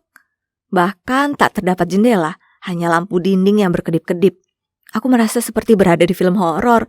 Josh juga memberitahuku kalau dia sudah mengambil ponselku. Jadi polisi tidak akan bisa melacaknya dan menangkap kami berdua. Dan itu dia, Setiap pagi, siang, dan malam, Josh akan membawakanku makanan dan berbicara padaku tentang harinya. Papi, aku pulang. Papi? Oh, awalnya itu terdengar lucu. Tapi segera aku alergi dengan kata itu. Hei, papi, makan ini. Papi ini, papi itu. Papi, papi, papi. Aku sangat muak dengan kata papi. Sampai terkadang aku sungguh mengira aku tak lebih dari sekedar peliharaannya. Kemudian tiap malam dia bersikeras menggosok punggungku supaya aku lebih mudah tertidur. Kedengarannya menyenangkan ya kan? Tapi tidak, itu tak menyenangkan.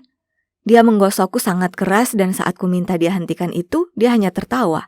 Jelas, dia tak melakukan itu untuk membuatku merasa lebih baik, tapi menganggapnya sebagai hobi.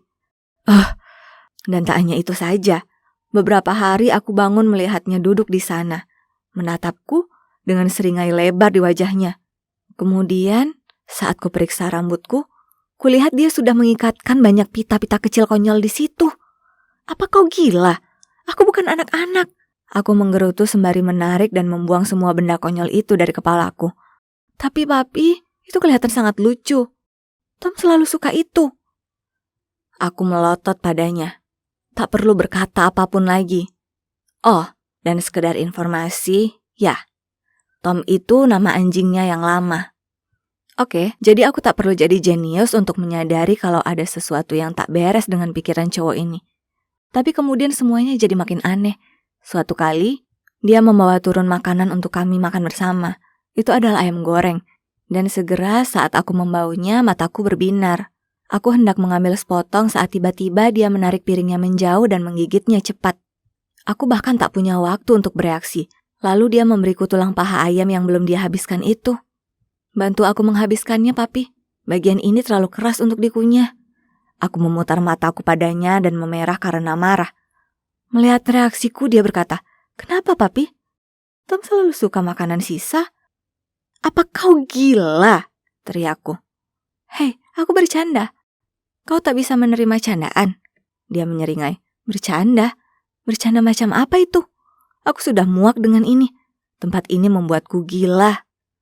Aku hampir tak bisa tidur sama sekali karena aku tak bisa bedakan antara siang dan malam. Kemudian, saat aku menutup mata, kudapati diriku sendiri tersiksa dengan kejahatan serius yang telah aku lakukan. Josh berusaha menyelamatkanku, ya.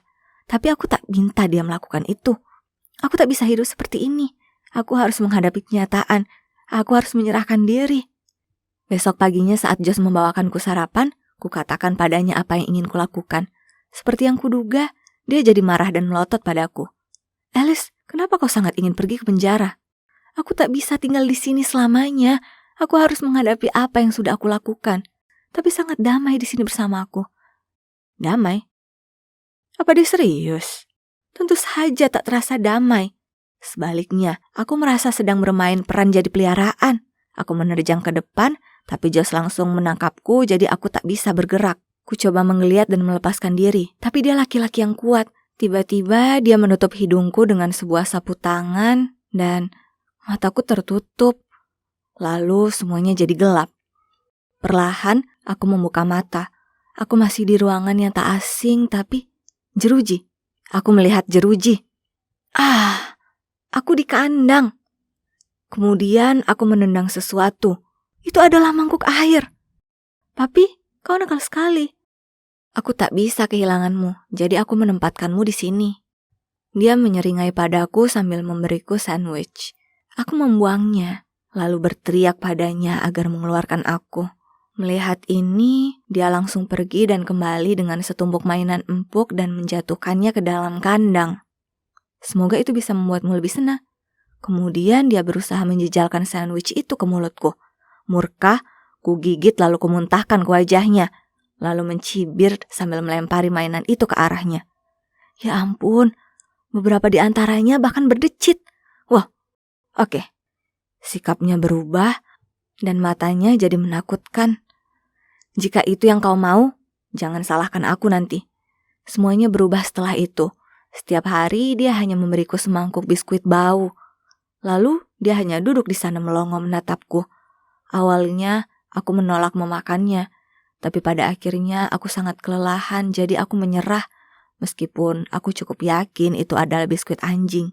Wah, aku sadar kalau melawannya sama sekali tak menguntungkanku. Itu hanya membuatnya bertindak makin mengerikan. Itulah saat sebuah rencana jenius muncul di kepalaku. Jadi, berikutnya saat Josh muncul dengan biskuit, aku tersenyum manis padanya dan berkata, "Josh sayang, ini sudah lama sekali sejak kita berkencan. Bagaimana kalau kau pergi dan bawakan sebotol anggur, dan kita bisa habiskan waktu berkualitas bersama?" Matanya berbinar dan tentu saja dia setuju tanpa ragu-ragu. Dia segera pergi untuk dapatkan anggur itu. Bersulang untuk kita. "Josh, kau adalah cinta dalam hidupku, dan aku sangat bersyukur pada Tuhan yang telah membawamu ke dalam hidupku. Kumohon, tinggallah denganku selamanya." Kupasang senyum termanis dan berbisik di telinganya. Setiap kali dia menyesap anggur, ku kedipkan bulu mataku ke arahnya sembari mengisi ulang gelasnya. Menyatakan kalau aku ini aktris Hollywood dengan penampilan kelas Oscar adalah pernyataan yang meremehkan. Tak lama kemudian, Joe sangat mabuk, hingga matanya berkunang-kunang. Dia terjatuh ke tanah bahkan sebelum aku selesai menuangkan gelas anggur yang terakhir. Memanfaatkan kesempatan, aku melangkah melewatinya. Lalu, tiba-tiba ada sebuah tangan mencengkram pergelangan kakiku. Oh tidak, celaka aku. Jantungku rasanya seakan loncat dari dadaku. Aku langsung berbalik, siap untuk membawanya saat, ternyata dia cuma mimpi. Terima kasih Tuhan. Dengan hati-hati ku tarik kakiku dan segera berlari keluar dari sana. Aku memanjat tangga ke arah ruang tamu, di mana kutemukan ponselku tertinggal di meja. Dengan cepat aku meraihnya lalu lari keluar dari rumah mengerikan itu. Kakiku gemetaran dan rasanya seperti akan roboh kapan saja. Tapi entah bagaimana, aku berhasil temukan kekuatan dari dalam diriku untuk terus berlari. Aku tak bisa gunakan ponselku karena baterainya habis dan aku terlalu bingung untuk mencari tahu di mana rumahku. Jadi, saat aku menemukan kantor polisi, aku jalan menuju ke sana. Aku menghela nafas panjang. Ini merupakan keputusan yang sulit. Aku tahu aku akan masuk penjara, tapi aku tak bisa tinggal di ruangan bawah tanah Josh selamanya dan jadi pengganti peliharaannya. Tidak. Aku harus menghadapi apa yang kuperbuat. "Pak, saya di sini untuk mengaku." Polisi tampak kebingungan dan memberitahuku tak ada kecelakaan fatal akhir-akhir ini. Tapi kemudian dia bilang aku terlihat tak asing. Jadi dia mencari namaku. Dan ternyata keluargaku sudah melaporkan aku hilang. Josh si penipu itu sudah membohongiku. Semua itu tipu muslihat agar dia bisa menahanku. Teganya. Aku mengisi daya ponselku dan muncul ratusan teks dan pesan suara dari teman dan kerabatku yang khawatir. Ini semua sungguh mencengangkan. Aku tertunduk beberapa saat. Kemudian semua ingatan perlahan muncul kembali. Aku sedang berada di parkiran mall dan aku merasa seperti ada orang yang mengikutiku. Jadi aku sembunyi di pojokan dan saat itulah Josh muncul. Jadi aku bertanya padanya, "Kenapa kau membuntutiku?" "Alice, aku mencintaimu. Kumohon kembalilah padaku." Aku memutar mata dan mulai berjalan pergi darinya. "Pergi dari sini, orang aneh. Kita sudah putus." Lalu dia mencengkeram pundakku.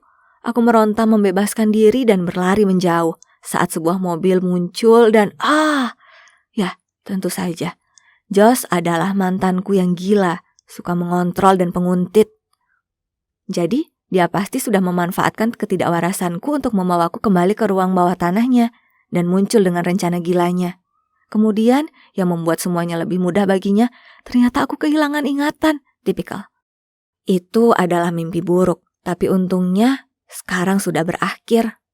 Polisi menerima laporanku dan tak lama kemudian, keluargaku datang menjemput. Mereka semua menangis dan kami saling berpelukan erat. Butuh waktu untuk kembali ke kehidupan normal setelah semua trauma itu. Tapi aku hampir mencapainya. Aku ingin muntah tiap kali mendengar ada yang mengucapkan kata, "Papi." Namun, ini tidak menghentikanku untuk memelihara anjing penyelamatku sendiri, Lily si corgi, dan aku tak pernah memberinya pita di bulunya. Sedangkan Josh, dia dihukum karena menahan orang dengan tidak benar dan harus mendekam di penjara selama 4 tahun. Siapa yang ada di dalam kandang sekarang? Pantas kau dapatkan. Aku memasuki apartemen dan melihat 4 pasang mata ternganga ke arahku. Tunggu dulu, aku kenal Eric dan Philip dari kelas matematikaku. Dan cewek yang saat ini menatapku dengan sombong sambil memutar-mutar rambutnya di jarinya adalah Jessica. Ya, Aku sebenarnya tidak mengenalnya, tapi reputasinya sebagai orang kaya dan sombong sampai di telingaku. Lalu yang terakhir, apakah anak Imo itu, siapa namanya lagi? Memutuskan untuk memecah keheningan yang tidak nyaman ini, aku berkata, "Oh, hey, jadi kalian juga kena skors?" Tidak ada yang menjawab, meskipun mereka pasti sudah mendengarku. Wah, oke. Suasana ini tegang. Dan kupikir akulah yang selalu canggung. Sejujurnya, aku bahkan tidak tahu kenapa aku harus melakukan skorsing aneh ini. Yang aku lakukan hanyalah secara tidak sengaja dan dengan buruknya melemparkan dodgeball ke wajah guru olahraga itu. Lalu ketika aku hendak meminta maaf, lidahku terpeleset. Tapi, bukankah kamu seharusnya yang paling ahli karena kamu adalah guru olahraga itu? Aku bergumam. Tentu saja dia sangat marah. Jadi aku berakhir di kantor kepala sekolah dan dia memberikanku selembar kertas dengan alamat apartemen di atasnya dan berkata, "Pergi ke sini untuk skorsimu. Kamu akan tinggal di sini sampai kamu menyadari kesalahanmu." Hah? Instruksi tidak spesifik seperti apa yang dimaksud? Sebelum aku sempat menanyakannya lagi, dia mengusirku dari kantornya. Sekarang, disinilah aku di apartemen acak ini bersama anak-anak yang tidak banyak bicara ini. Saat aku melihat mereka, tentu aku tanya apa yang mereka lakukan hingga bisa sampai di sini. Apalagi karena Erik adalah murid yang berprestasi. Apakah dia melakukan kesalahan di klub catur atau semacamnya? Kami terus menatap satu sama lain dalam keheningan. Tapi kemudian pintu terbuka dan cewek yang masuk ke dalam adalah Gabriel. Cewek tomboy yang riang di sekolah kami. Dia mencibir. "Selamat malam, sayang. Hebat. Sekarang aku terjebak berbagi tempat tinggal dengan seorang cewek yang melakukan lucon seperti mengelap tisu toilet ke mobil kepala sekolah dan memenuhi laboratorium biologi dengan katak hidup. Tapi, sungguh, bagaimana kita bisa sampai di sini? Ayo kita lihat ada siapa saja di sini." Gabriel menggosok tangannya sambil berjalan berkeliling dan menatap kami. "Putri Jessica? Aduh, kok bisa?" Dia mengangkat alisnya dan menyeringai dengan sinis. "Duduk dan tutup mulutmu." Gabriel memberinya tatapan kotor. "Ini bukan bola basket. Kamu bukan kapten di sini, dasar." Lalu dia menghampirinya. "Erik pucat." Jessica memutar matanya. "Dan si bocah emo?" "Ya, dia sibuk membuat sketsa sesuatu dan jelas-jelas memilih untuk mengabaikan keberadaan kami. Kami baru berada di sini kurang dari 1 jam. Dan hal terakhir yang kami perlukan adalah berkelahi, jadi aku melangkah di antara mereka." Sambil memasang wajah masam, Gabriel berkata, "Apa ini, nona kecil ramah? Dengar, kita semua terjebak di sini dan tidak tahu berapa lama, jadi setidaknya kita berusaha bersikap sopan. Mari kita coba membicarakannya. Jadi, aku Amanda, dan aku di sini karena kesalahpahaman dengan guru olahraga dan pemain dodgeball." Astaga, tidak ada yang peduli. Aku tidak percaya aku harus berada di sini bersama orang-orang ini. Jessica berdiri dan pergi. Aku setuju dengan nada populer dalam hal ini. Erik mencibir sebelum dia pergi. Dan anak emo juga. Kemudian Gabriel serak dan menghilang. Hanya ada Philip dan aku yang tersisa di ruangan itu. Dia seharusnya tampan dan sebagainya. Tapi melihat dia sekarang, menurutku tidak. Keheningan yang canggung ini sungguh tak tertahankan. Ini persis seperti film The Breakfast Club, tapi jauh lebih parah dan dalam waktu yang lebih lama. Siapa sih yang harus mengemas pakaian untuk ditahan? Aku tidak tahu berapa lama aku harus tinggal di sini. Jadi aku memutuskan untuk pergi tidur. Aku masuk ke kamar cewek itu dan melihat bahwa kedua tempat tidur di sebelah jendela sudah terisi. Sayang sekali, mereka mengambil tempat terbaik. Dengan enggan aku naik ke satu-satunya tempat tidur yang tersisa dan berharap hari esok tidak akan seburuk hari ini. Keesokan paginya, aku terbangun karena mendengar teriakan. Ya, aku menggosok mataku dan menguap. Ini masih terlalu dini. Aku pergi ke koridor untuk melihat apa yang terjadi dan melihat Jessica dan Erik berdebat tentang satu-satunya kamar mandi di apartemen itu. Jessica ingin merias wajahnya, sementara Erik benar-benar harus pergi. Lalu Philip menonton dan sesekali menyela untuk mengatakan sesuatu yang bodoh. "Kenapa kamu tidak menggunakan matematika kutu bukumu untuk memecahkan masalahmu? Satu-satunya alasan kamu harus menghabiskan waktu lama untuk merias wajah adalah karena kamu jelek. Oh, sial." Philip tertawa. Tiba-tiba, pintu kamar mandi dibanting hingga tertutup. Mereka bergegas ke sana dan mencoba membukanya, tetapi tidak berhasil. 10 menit kemudian, anak emo itu keluar. Jessica berteriak padanya. Berani-beraninya kamu, barang-barang pribadiku masih ada di sana. Aku menonton dengan mata terbelalak. OMG, orang-orang ini konyol. Bagaimana aku bisa tinggal bersama mereka? Pada akhirnya, kami mencapai kesepakatan tentang aturan kamar mandi. Siapa datang yang lebih dulu yang duluan, tetapi masing-masing dari kami hanya boleh memakainya selama maksimal 15 menit. Berada di ruang kecil bersama orang-orang yang hampir tidak aku kenal akan selalu menjadi masalah. Tapi tidak menggunakan ponsel sebagai pengalih perhatian akan membuatnya jauh lebih sulit. Kami punya satu TV, tetapi hanya ada satu saluran jelek di sana. Tidak ada yang menjernihkan suasana, sepertinya tidak ada yang akur. Serius, kapan ini akan berakhir? Semua kotoran dan pertengkaran terus-menerus membuatku gila. Tapi yang terakhir adalah saat aku sedang mencuci muka. Busa pembersih secara tidak sengaja masuk ke mataku. Jadi aku segera meraih handuk untuk menyekanya. Tapi yang membuatku ngeri, ketika aku membuka mata, aku malah melihat diriku sedang memegang kaos kaki seseorang. Sial! Setelah itu, aku mengumpulkan semua orang dan melemparkan kaos kaki itu ke lantai dan berkata, kita perlu semacam aturan ketertiban karena aku tidak bisa hidup seperti ini lagi. Itu menjijikkan. Jessica mendengus. Siapa kamu sampai bisa memerintah? Tidak ada yang peduli dengan apa yang kamu pikirkan. Bahkan sebelum aku sempat mengatakan apapun, Eric kembali mengatakan bahwa Jessica hanyalah seorang cewek kaya bodoh yang tidak pernah mengangkat satu jari pun. Lalu Gabriel melompat berdiri dan mulai berteriak tanpa alasan. Philip memberiku tatapan sinis dan sok tahu yang membuatku ingin berteriak. Lalu dia melemparkan bola basket ke arahku, yang hampir menghantam kepalaku. Lalu mengabaikan yang lain, aku mulai meneriakinya. Satu-satunya yang diam hanyalah si bocah emo. Kamu bahkan tidak secantik itu. Nyatanya, aku pernah melihat siput yang lebih menarik. Aku mendengar Eric berkata kepada Jessica. Itu agak berlebihan, bukan? Maksudku, sudah jelas Eric hanya mengejek Jessica karena dia sangat menyukainya. Jessica mendengus sambil mengibaskan rambutnya ke belakang lalu bergegas ke kamarnya. Astaga, tempat ini menyebalkan. Setidaknya waktu makan siang telah tiba. Jadi aku membuat burger yang kelihatannya enak untuk diriku sendiri lalu segera pergi ke kamar mandi. Ketika aku kembali ke Eric, aku tidak dapat mempercayainya. Philip sedang menggigit burgerku. Aku berteriak padanya tapi dia mengangkat bahu. Lalu berkata dia akan membuatkanku yang baru. Dan 1 dekade kemudian, makan siang penggantiku akhirnya tiba. Dan Philip tersenyum aneh kepadaku dan memperhatikan saat aku menggigitnya. Ew! Aku mengangkat bagian atas roti untuk melihat sepotong bit mentah. Aku sangat muak dengan semua orang sehingga aku pergi tidur sangat awal malam itu. Hanya ketika aku bangun keesokan harinya, Jessica dan Gabriel tertawa terbahak-bahak. Aku bergegas ke kamar mandi dan memeriksa wajahku. Oh, tidak. Ternyata ada yang menggambar di bantalku, dan kini ada tinta di seluruh wajahku. Aku harus menggosok wajahku lama sekali untuk menghilangkannya, lalu Philip tidak berhenti menertawakanku. Aku tahu dia yang bertanggung jawab. Dasar brengsek.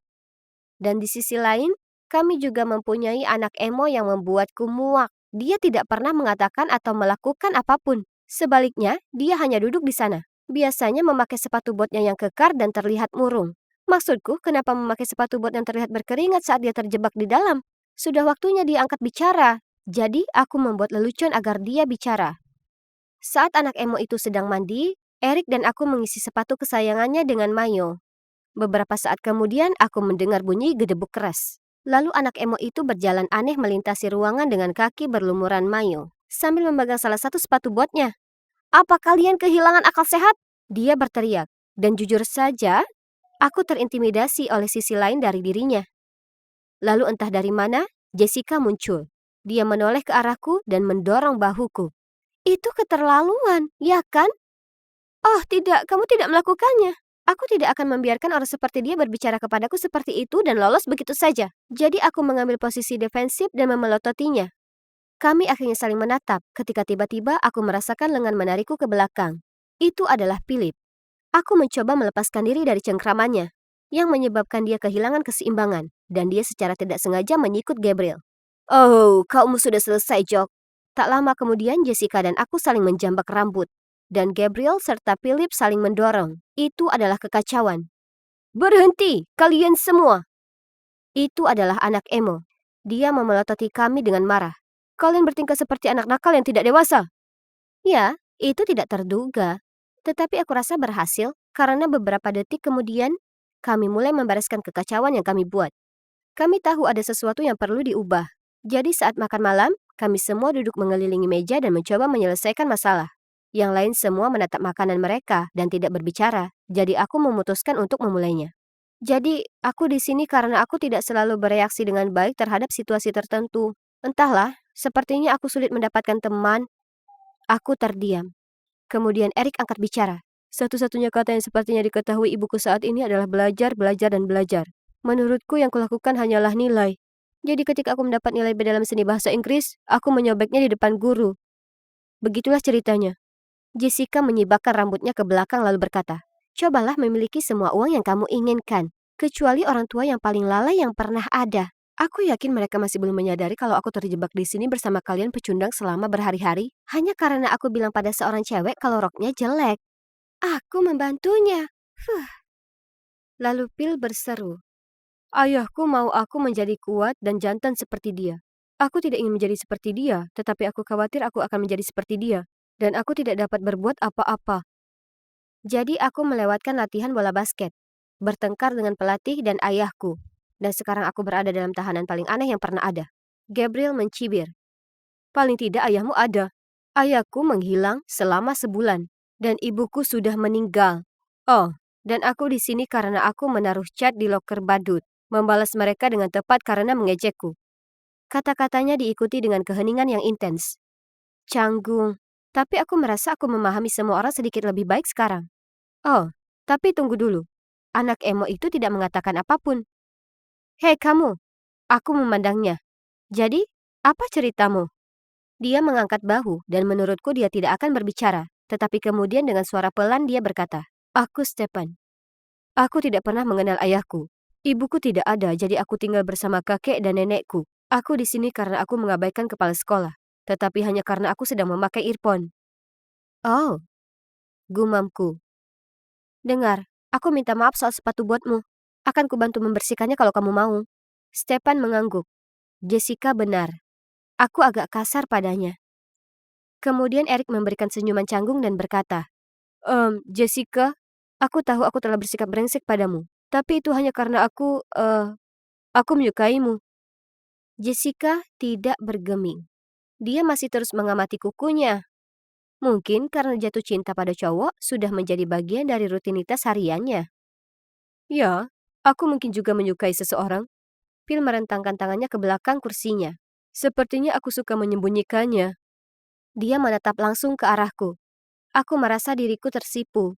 Dan ada perasaan berdebar aneh di perutku. Tapi kenapa? Jantungku mulai berdebar kencang. Sekarang apa yang harus aku lakukan? Kembali lagi bersamaku, Amanda. Dan ya, kalian bisa mendebaknya. Aku masih terjebak di apartemen bersama anak-anak yang menyebalkan ini. Ini jelas merupakan skorsing paling aneh yang pernah ada. Tak satu pun dari kami yang tahu berapa lama kami akan terjebak di sini. Oh ya, setidaknya kami tidak kelaparan. Karena setiap 3 hari, tas raksasa berisi bahan makanan akan muncul di ambang pintu. Karena kami tidak bisa keluar dari sana. Segalanya menjadi tidak canggung sejak kami duduk dan saling mengobrol.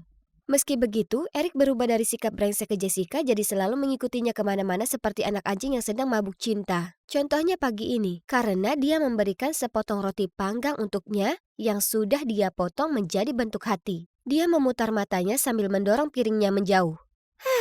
Sadar diri dasar kutu buku, aku tidak menyukaimu. Dia menggigit roti panggangnya, lalu di sela-sela mengunyahnya berkata, kamu akan segera berubah pikiran, aku sin 2X dan kamu cos 2X. Jadi bersama-sama, kita jadi satu. Harus kuakui, melihat Erik mencoba dan gagal memenangkan hati Jessica sungguh lucu. Namun sayangnya, aku mempunyai masalah pribadi yang harus kutangani. Philip, dia tidak membuatku marah lagi. Sebaliknya, dia bersikap baik padaku. Dia bahkan meminjamkanku hoodie-nya setelah aku menumpahkan selai ke hoodie-ku. Versi dirinya yang baik ini akan membutuhkan waktu untuk membiasakan diri. Sekarang kami hanya membutuhkan Gabriel dan Stephen untuk menjadi pasangan dan segalanya akan menjadi lebih menarik. Tapi mereka jarang saling memandang. Beruntungnya mereka, karena Philip benar-benar mulai menggangguku. Percayakah kalian kalau dia benar-benar menyemprot kaos favoritku dengan aftershave-nya? Itu membuatku bersin. Asyik! Jadi, aku menyerbu ke ruang tamu dan dia sedang menceritakan lelucon yang tidak menyenangkan kepada Erik. Kulemparkan kaosku ke arahnya lalu berteriak, "Berhenti bersikap aneh! Ini kelewatan!" Dia hanya memberiku senyuman manis dan menjawab, "Itulah sebabnya aku selalu ada di pikiranmu." Aku sedang tidak mood untuk melakukan ini. Jadi aku kembali ke kamarku dan mengurung diri di sana sepanjang hari itu. Apartemen ini terlalu gila. Aku hanya ingin pulang. Perutku mulai keroncongan. Jadi dengan enggan aku meninggalkan ruangan untuk mengambil camilan. Apa? Jessica sedang menyuapi sereal ke Philip. Eric sedang merajuk di sudut ruangan. Dan Gabriel menirukan tindakan Jessica bersama Stephen, yang kini menumpahkan sereal ke seluruh wajahnya. Astaga, menurut Philip dia sangat tampan sehingga dia bisa mendapatkan cewek manapun yang dia inginkan. Ya, dia yakin dia bergerak cepat. Baiklah, akan kutunjukkan padanya. Aku berada di antara Gabriel dan Stephen dan menyentuh rambutnya. Rambutmu, Stephen?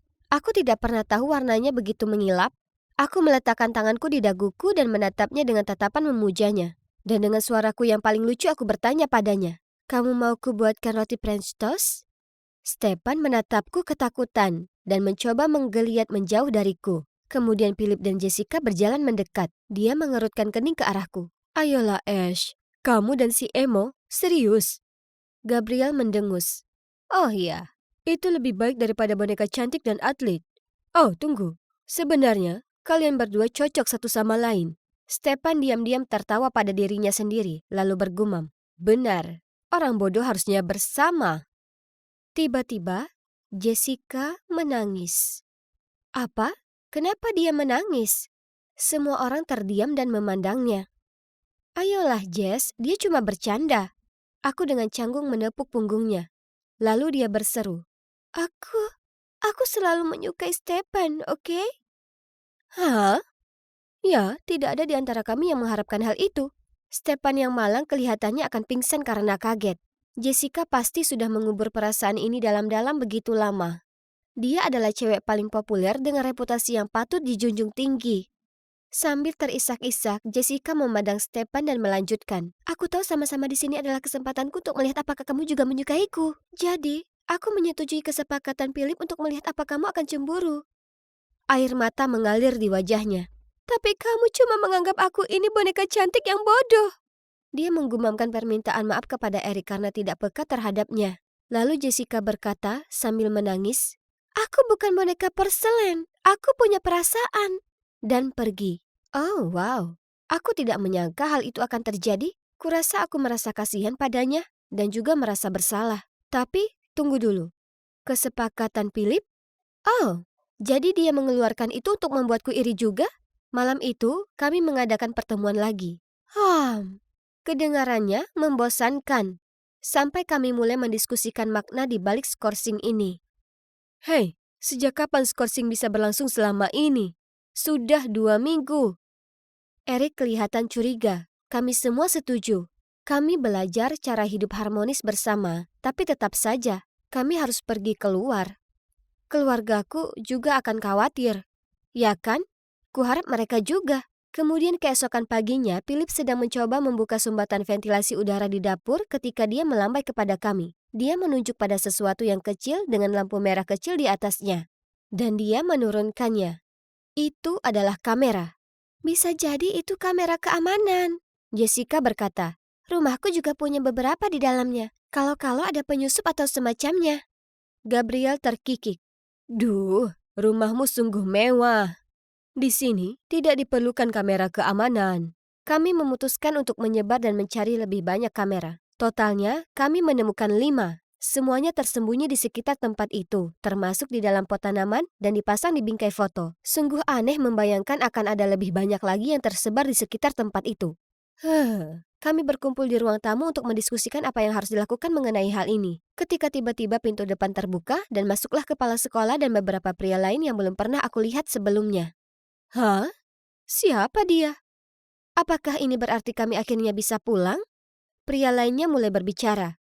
"Hai semuanya, aku Kevin, dan kalian adalah peserta dalam reality showku yang menarik. Kepala sekolahmu merekomendasikan kalian semua untuk hal ini karena aku menginginkan anak-anak dengan enam kepribadian yang berbeda-beda. Gabriel berdiri dan berteriak. Apa? Apa ini serius? Aku menambahkan. Tidak mungkin orang tuaku menyetujui hal ini. Ya, kepala sekolah menyeringai. Mereka menandatangani dokumen itu. Mereka semua mengira kalian sedang ada di kamp pelatihan. Kevin menambahkan. Teruskan kerja bagus kalian. Pemirsa menyukai semua drama dan sikap ini. Jessica berteriak. Kamu tidak boleh melakukan ini. Ini tidak benar. Kami akan menahanmu di sini lebih lama lagi untuk melihat bagaimana proyek ini berjalan. Jangan khawatir. Kalian semua akan mendapat beasiswa setelah ini. Asalkan kalian bekerja sama. Kami menyaksikan mereka mengambil kamera yang kami temukan. Dan ya, kalian bisa menebaknya. Mereka mengunci pintu di belakangnya. Kemudian kami berkumpul di dapur yang tidak memiliki kamera dan berbisik tentang apa yang harus kami lakukan selanjutnya. Eric menyarankan, aku sudah melakukan perhitungan. Dan jika kita menyatukan semua pakaian kita bisa turun dari jendela. Kita berada sekitar 4 lantai di atas, jadi tebak ini memungkinkan. Berdasarkan instruksi Eric, kami semua membasahi pakaian kami sebelum kami menyambungkannya karena ini akan mengurangi kemungkinan robeknya pakaian. Aku ikut, tambah Philip. Maksudku, aku jauh lebih kuat dari kalian semua. Dan aku yang tercepat, jadi aku akan sampai di kantor polisi dalam waktu singkat, melaporkan orang-orang brengsek itu lalu mengirimkan bantuan. Jadi rencananya sudah ditetapkan dan kami semua berpegangan pada ujung tali jemuran saat Phil menuruninya. Agak mengesankan melihatnya turun dari gedung. Dia seperti Spider-Man di kehidupan nyata. Ketika dia sampai di bawah, kami menyembunyikan tali jemuran di lemari dan menyelipkan selembar kertas di bawah pintu apartemen. Jadi Philip dapat menemukan kamar kami lagi. Kini tinggal menunggu. Kami semua mencoba beraktivitas seperti biasa karena kami menyadari adanya kamera tersembunyi. Tiba-tiba pintu terbuka dan masuklah kepala sekolah, Kevin, dan 4 pria besar. Oh tidak, bisik Jessica ketakutan. Orang-orang itu mulai mengumpulkan barang-barang kami. Ketika salah satu dari mereka mengambil topi Gabriel, dia menyerangnya. Lepaskan barang-barangku, orang aneh. Pria itu meraih pinggangnya dengan satu tangan dan menariknya ke seberang ruangan. Dia meronta-ronta, menendang, dan menjerit. Dia mungkin sudah besar, tapi dia masih gadis remaja, jadi dia bukan tandingannya. Jessica, Eric, dan aku berkumpul bersama. Tidak tahu harus berbuat apa, hanya Stefan yang tampak tetap diam dan tenang. Dengan menyeringai di wajahnya, Kevin berteriak, "Wah, itu tidak terlalu pintar sekarang kan? Jadi kami akan memindahkan kalian ke tempat baru sebelum kalian ditemukan." Tepat pada saat itu, Philip berlari ke kamarnya diikuti oleh beberapa polisi. "Mereka di sana, itu mereka. Mereka mengurung kami di sini." Kepala sekolah meluruskan dasinya. Lalu dengan nada sopan berkata, "Oh, tolong. Ini salah paham. Aku kepala sekolah SMA Xavier Springs. Dan mereka adalah siswa-siswa nakal yang sedang dalam masa skorsing. Kami menyelenggarakan program pendidikan khusus untuk mereka. Dan inilah guru mereka." Dia menunjuk ke arah Kevin. "Pembohong!" Aku berteriak. "Mereka hanya mengarang-arang alasan untuk menghukum kami dan menjebak kami di sini. Ada kamera tersembunyi dan kami tampil di acara TV reality show." Abaikan dia. Dia punya, masalah mental. Dia akan melakukan apapun untuk keluar dari tahanan. Lalu dia menunjuk ke arah Gabriel. "Lihat petugas, bagaimana mungkin kami tidak mendapat perlakuan khusus untuk gadis agresif seperti itu? Bukan begitu?" Kami semua berteriak dan mencoba menjelaskan, namun kata-kata kami campur aduk. Satu-satunya yang tetap diam, tidak mengherankan, Stefan. Polisi mencari-cari bukti tapi tidak menemukan apapun. Mereka mengira kami hanyalah remaja nakal yang mencoba mendapatkan jaminan dari tahanan. Mereka hendak pergi ketika Stefan dengan tenang menghampiri mereka, mengeluarkan salah satu kamera yang kami temukan kemarin dari sakunya, dan memberikannya kepada mereka. Kemudian, Stefan, masih tanpa kata-kata, mengeluarkan perekam antik, menekan tombolnya. Dan kami semua mendengar seluruh percakapan tentang acara TV dan ancaman kepala sekolah. Wow, kerja bagus, Stefan. Polisi langsung menangkap mereka, dan kami dibawa kembali ke keluarga kami, yang semuanya menangis bahagia saat kami kembali. Jadi, apa yang terjadi selanjutnya? Nah, SMA aku punya kepala sekolah baru, dan yang ini belum memberiku detensi. Belum. Mantan kepala sekolah dan Kevin serta seluruh krunya berada dalam masalah serius dengan polisi. Sepertinya mereka akan masuk penjara. Adapun kami berenam, ya, kami jadi sahabat yang tidak bisa dipatahkan. Philip mendapat beasiswa olahraga dan aku sangat bangga padanya. Dia juga memberitahu ayahnya bagaimana perasaannya dan mereka menyelesaikan masalah. Eric akhirnya membela diri sendiri di depan orang tuanya dan sekarang mereka berusaha untuk lebih bersikap santai. Dia juga punya pacar dan baru saja memenangkan peringkat pertama di Olimpiade Fisika Negara Bagian. Si kutu buku itu. Jessica dan Stefan resmi pacaran. Dan mereka tidak peduli dengan apa kata orang. Mereka sebenarnya sangat serasi. Tapi shh. Jangan bilang pada mereka aku mengatakan itu. Gabriel memutuskan untuk meninggalkan kota ini dan belajar di sekolah berasrama khusus perempuan. Dia bertemu dengan seorang gadis di sana bernama Claire. Dia terdengar sangat bahagia. Kami semua senang mendengarnya. Jadi, menurutku si Nona Galak punya sisi lembutnya. Dan aku berubah dari seorang gadis yang kesepian dan canggung menjadi memiliki 5 sahabat yang tidak terduga dan seorang pacar yang luar biasa. Ya, aku sekarang bersama Philip. Sepertinya kena skorsing tidaklah terlalu buruk. Bersulang.